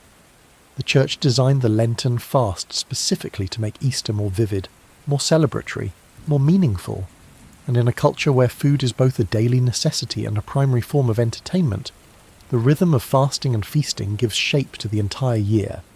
Other feast days include Midsummer, Michaelmas, All Saints' Day, and the various saints' days that the church calendar recognises. Each brings its own particular culinary traditions. Michaelmas goose. The goose roasted for the feast of St. Michael on September 29th is one of the most enduring. Twelfth Night cake, a rich spiced cake with a bean hidden inside it, the finder of which is declared king of the bean and given temporary authority over the evening's entertainment, is another. These traditions connect the court to the wider community, because the same feasts are celebrated throughout England, albeit on a vastly smaller scale, and the seasonal rhythm of the table creates a shared cultural experience that bridges, however temporarily, the gap between the palace and the village. A historical fact about Tudor feast day entertainment: the Christmas celebrations of 1546 are among the last Henry will preside over, and surviving accounts suggest they are subdued compared to the spectacular entertainments of his earlier reign. The king is too ill to participate actively. The factional tensions at court, Gardiner's conservatives versus Seymour's reformers, make genuine celebration difficult, because every toast, every mask, every choice of entertainment has political implications that the participants cannot ignore. It is a Christmas haunted by the knowledge that the king is dying and that the succession crisis is approaching, and the feasting has an edge of desperation to it, like a party thrown on the eve of a storm. A quirky detail about Twelfth Night: the Lord of Misrule was traditionally given license to behave outrageously, commanding courtiers to perform embarrassing tasks, reversing social hierarchies for a night, making fun of the established order. This was understood as a safety valve, a controlled release of social tension that, by briefly inverting the rules, actually reinforced them. But in 1546, with the king's temper as unpredictable as the English weather, and the political stakes as high as they have ever been, the Lord of Misrule treads carefully. There is license, and then there is a license to get yourself killed, and the Tudor court has a well-documented inability to distinguish between the two. The feast days also bring out the most elaborate tableware. The royal plate collection, gold and silver dishes, goblets, ewers and candelabra, is one of the great treasures of the English crown, and it is displayed during banquets on a side table called a cupboard, which is essentially a shelf unit designed to show off the best pieces to the assembled guests. The number of shelves on the cupboard is itself a status marker. More shelves mean higher rank, and the king's cupboard has the most shelves of all, laden with enough gold and silver to fill a small museum. The light catches these pieces and throws reflections across the room, shifting points of gold and silver light that move with the flickering candles and create a kind of visual music that accompanies the actual music from the gallery. It is beautiful.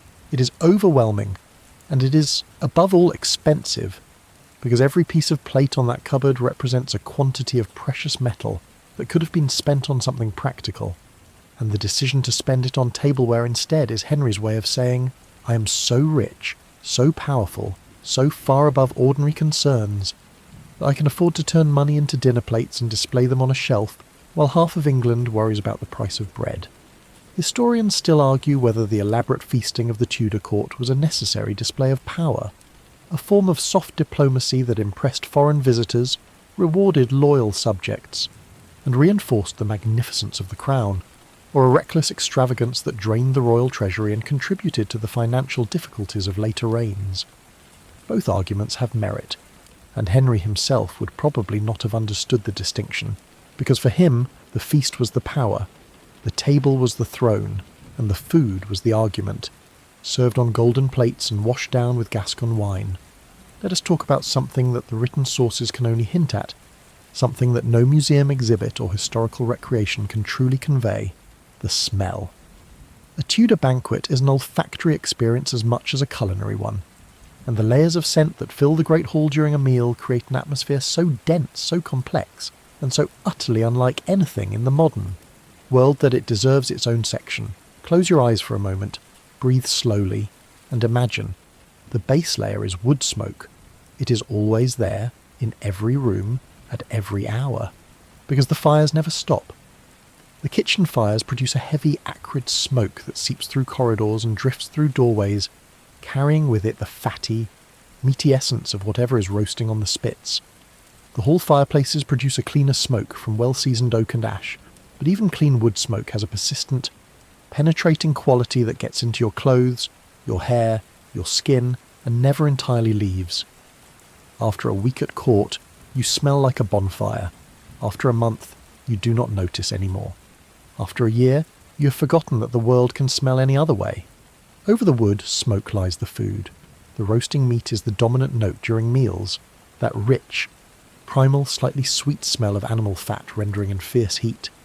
It triggers something deep and old in the human brain, something that predates courts and palaces and kings by 100,000 years, and the response is always the same.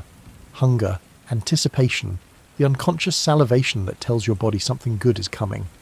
Beneath the roast are the subtler aromas, the warm yeasty breath of fresh bread from the bakehouse, the sharp bite of the spices being ground in the spicery, the herby fragrance of the sauces being prepared in the little kitchen, where rosemary, thyme and parsley are chopped and scattered with generous hands.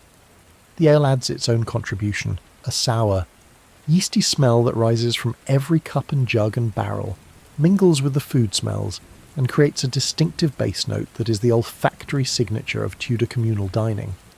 The wine, when it appears at the upper tables, contributes something richer, the tannins and fruit of the Gascon claret, the honey sweetness of the Malmsey, the sherry warmth of the sack, and the hippocras, that spiced wine served at the end of the meal, fills the room with cinnamon and ginger and sugar and heat, a smell so warm and comforting that it seems designed by some benevolent force, specifically for the purpose of making people sleepy. But beneath the pleasant smells, and this is where modern sensibilities diverge most sharply from Tudor reality, there are the other smells. The rushes on the floor, absorbing spilled ale, dropped food, and the contributions of the dogs produce a musty organic undercurrent that ranges from mildly earthy to actively unpleasant, depending on how recently they were changed. The people themselves smell. 800 people in an era before regular bathing, before deodorant, before synthetic fabrics that wick moisture. The collective body odour of a Tudor court meal is something that would stop a modern person in their tracks. The courtiers attempt to mitigate this with perfume, sachets of dried herbs and flowers, and pomanders, perforated metal balls filled with aromatic substances that they hold to their noses when the ambient atmosphere becomes overwhelming.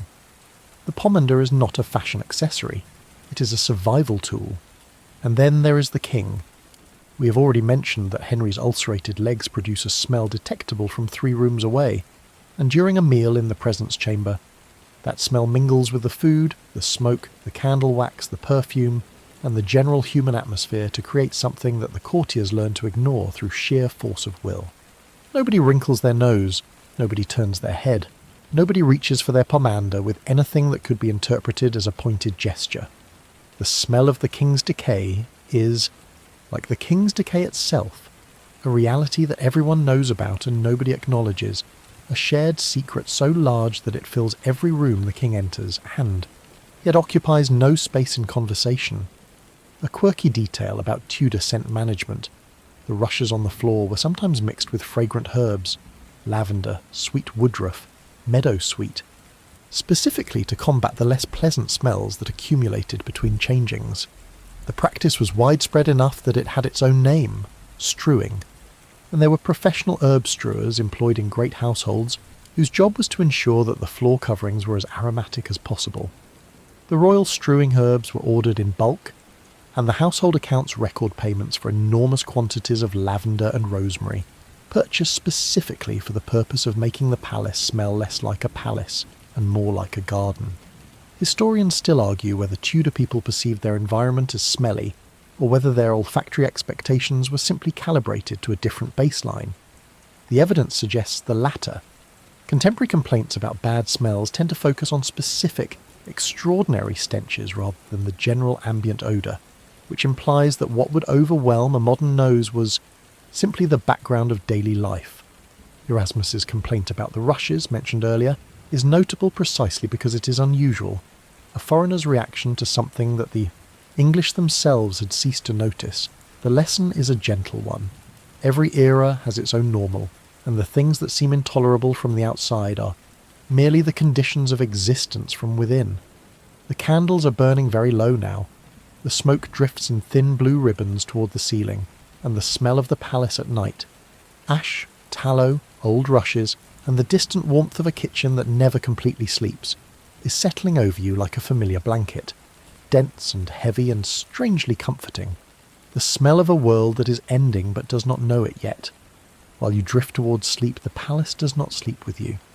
The night shift begins as the day shift ends, and the servants who keep this enormous organism alive work through the hours of darkness with the quiet, practiced efficiency of people whose labour is designed to be invisible. The kitchen boys are banking the fires, not extinguishing them. The fires in the great kitchen are never fully put out, because relighting 6 enormous hearths from coal takes hours and would delay the morning meal, and they are sweeping the worst of the debris from the kitchen floors, clearing the work tables, and setting out the ingredients that the early morning bakers and cooks will need when they begin their shifts in a few hours. The scullions are at the washing. Hundreds of pots, pans, platters, and goblets need to be cleaned, and the cleaning is done by hand with sand, ash and hot water in a scullery that is only slightly less hot than the kitchen itself. The pewter and silver pieces are cleaned separately by servants of higher rank, because the precious metals require more careful handling, and because the temptation to pocket a silver spoon is real enough that supervision is constant. A missing spoon means an investigation. An investigation means interrogations. And interrogations in Henry's palace have a way of escalating beyond the original question.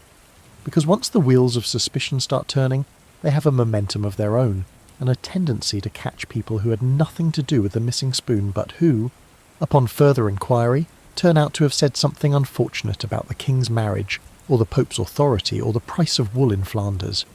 The laundry is working too, because the tablecloths, napkins and serving cloths from the meal need to be washed, dried and pressed before the next meal, and the volume of linen that passes through the royal laundry is staggering. The laundresses, this is one of the areas where women are employed in the household, work with enormous wooden tubs of hot water, lye soap, and the brute strength required to wring out heavy wet linen by hand.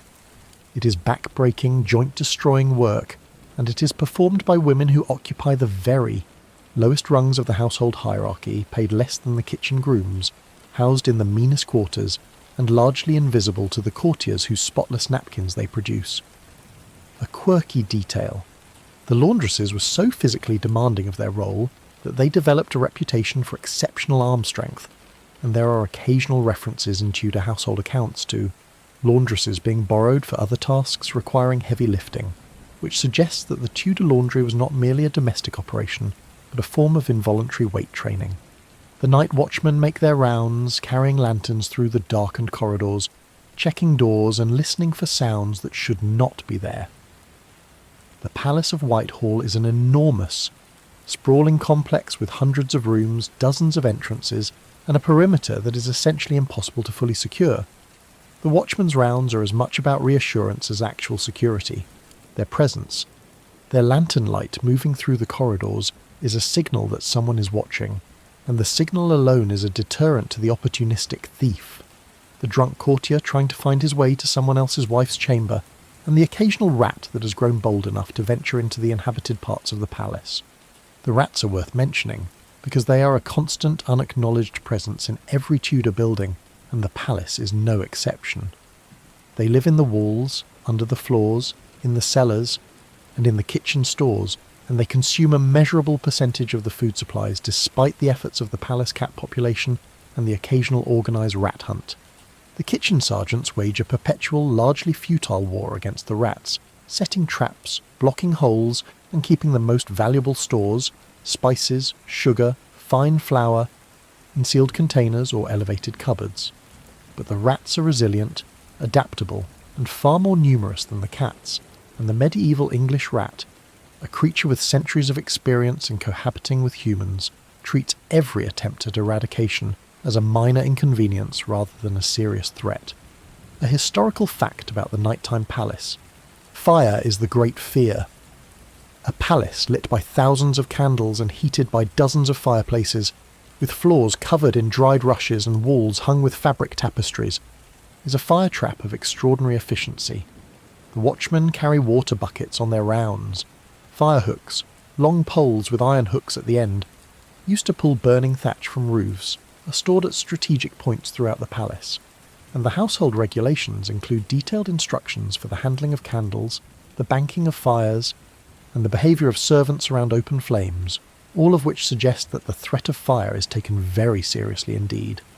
Hampton Court Palace suffered a devastating fire in 1486, decades before Henry acquired it, and the memory of that fire influenced the design of the rebuilt palace, with the kitchens deliberately separated from the main buildings by fire breaks and courtyards. Henry's private apartments are located as far from the kitchens as architecture allows, because the man who fears poison also fears fire, and the palace is designed to protect him from both. As the night deepens, the palace settles into its quietest state, though it is never truly silent. There is always the creak of timber settling in the cold, the distant murmur of the river, the occasional bark of a dog in the outer courtyard, the muffled sound of servants' footsteps on stone. The palace breathes.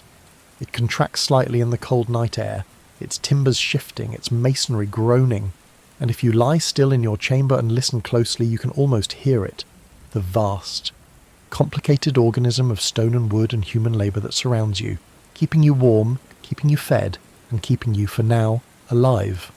Historians still argue whether the servants of the Tudor household experienced their work as oppression or as opportunity. The hours were brutal, the conditions harsh, the pay modest, and the risks significant. But the alternative, life outside the palace, in a world of uncertain harvests, epidemic disease, and no social safety net, was worse. The palace servant ate regularly, slept under a roof, and had the chance, however slim, of advancement. The scullion might become a groom. The groom might become a yeoman. The yeoman might, in a lifetime of diligent, careful, politically astute service, rise to a position of genuine authority and modest comfort. The ladder was tall, and the rungs were slippery, but it was a ladder, and in Tudor England, any ladder was better than no ladder at all. You wake before dawn to the sound of activity below, the kitchen boys stoking the fires, the bakers already at work, the distant clatter of pots and the muffled shout of a sergeant organising his grooms. Your chamber is cold, the single candle has long since burned out, and the only light comes from the thin grey line of dawn visible around the edges of the shuttered window. You lie still for a moment, reluctant to leave the warmth of your pallet, and you think about the meal ahead. Another day at the royal table, another day of performance and observation, and careful, careful speech. But your thoughts keep drifting further forward, beyond today's dinner, beyond this week's feast, beyond the turning of the season, because everyone at court knows, even if nobody says it, that the world you are living in is ending. Henry is dying. The ulcerated legs, the morbid obesity, the gout, the dental abscesses, the increasing difficulty breathing, the swelling in his face and extremities. Every symptom points toward a body that is shutting down, organ by organ, month by month. The physicians know, the Privy Council knows, the courtiers know, Catherine Parr knows, and Henry himself, somewhere beneath the layers of denial and defiance and sheer stubborn refusal to acknowledge his own mortality, probably knows too. When Henry dies, when, not if, the succession will pass to his son, Prince Edward, who is 9 years old. A child king means a regency, and a regency means a power struggle. And the power struggle is already underway, played out in the dining rooms and corridors and chapel of Whitehall, with the polite ferocity of men who understand that the stakes are not merely political, but existential. The Conservatives, led by Gardiner and Wriothesley, want to preserve the religious status quo that Henry has established, Catholic in doctrine, independent of Rome, hostile to further Protestant reform. The Reformers, led by Edward Seymour, the future Duke of Somerset and Lord Protector, and John Dudley, the future Duke of Northumberland, want to push England further toward Protestantism. Both factions understand that whoever controls the regency will control the direction of the country, and both are manoeuvring with quiet desperation to secure their position before the inevitable happens. A historical fact about this period: in the final months of 1546, in the early weeks of 1547, Henry makes a series of moves that suggest he's trying to shape the succession from his deathbed. He removes Gardiner from the Privy Council, which significantly weakens the Conservative faction. He confirms the reformers in key positions of influence, and he signs a will that establishes a Regency Council balanced between the factions, though the reformers, Seymour, Dudley, Denny, hold the critical positions. Whether these moves represent Henry's genuine intentions or the manipulation of a dying man by the faction closest to his bedside, and Anthony Denny, the groom of the stool, is very close indeed, is one of the great unanswered questions of Tudor history. Historians still argue whether Henry's will was truly his own, or whether Denny and the reformers, who controlled access to the king during his final weeks, effectively wrote it themselves, guiding the dying man's hand, literally, since Henry was too weak to sign and the document bears a stamped signature rather than a written one. The implications are enormous. If the will was manipulated, then the entire trajectory of the English Reformation, the further Protestant reforms under Edward VI, the Catholic reaction under Mary, and the final Protestant settlement under Elizabeth, was shaped not by the king's deathbed wishes but by the political manoeuvring of the men who sat closest to him at his final meals. The table, in the end, determines everything. Who sits at it? Who serves it? Who controls what reaches it? The food, the wine, the conversation, the silence. All of it is power, expressed in the most basic and most universal of human activities. And in 1546, at the table of a dying king, the power is shifting, tilting, sliding from one set of hands to another with the slow inevitability of sand running through an hourglass. You will eat breakfast this morning, manchet bread if you're lucky, with ale and perhaps a piece of cold meat from last night's supper, and you will take your place at the table, and you will do your best to navigate the currents that are pulling this court toward its reckoning.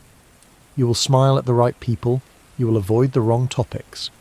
You will eat what you are given, drink what is poured, and keep your thoughts behind your teeth, because in 1546, at Henry VIII's royal table, the most dangerous thing you can consume is not the food, it is not the wine, it is not even the poison that the tasters are checking for, with every bite and every sip.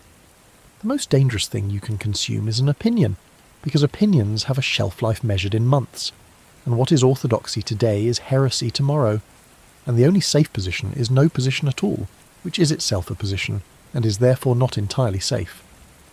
A quirky detail about the morning meal: breakfast was not a formal affair at the Tudor court.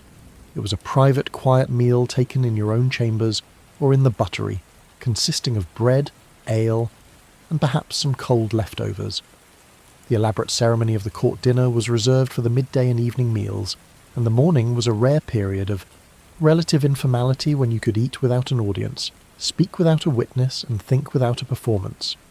Breakfast in the Tudor court was the closest thing to freedom, and the fact that even this small freedom was conducted behind closed doors tells you everything about the world you're living in.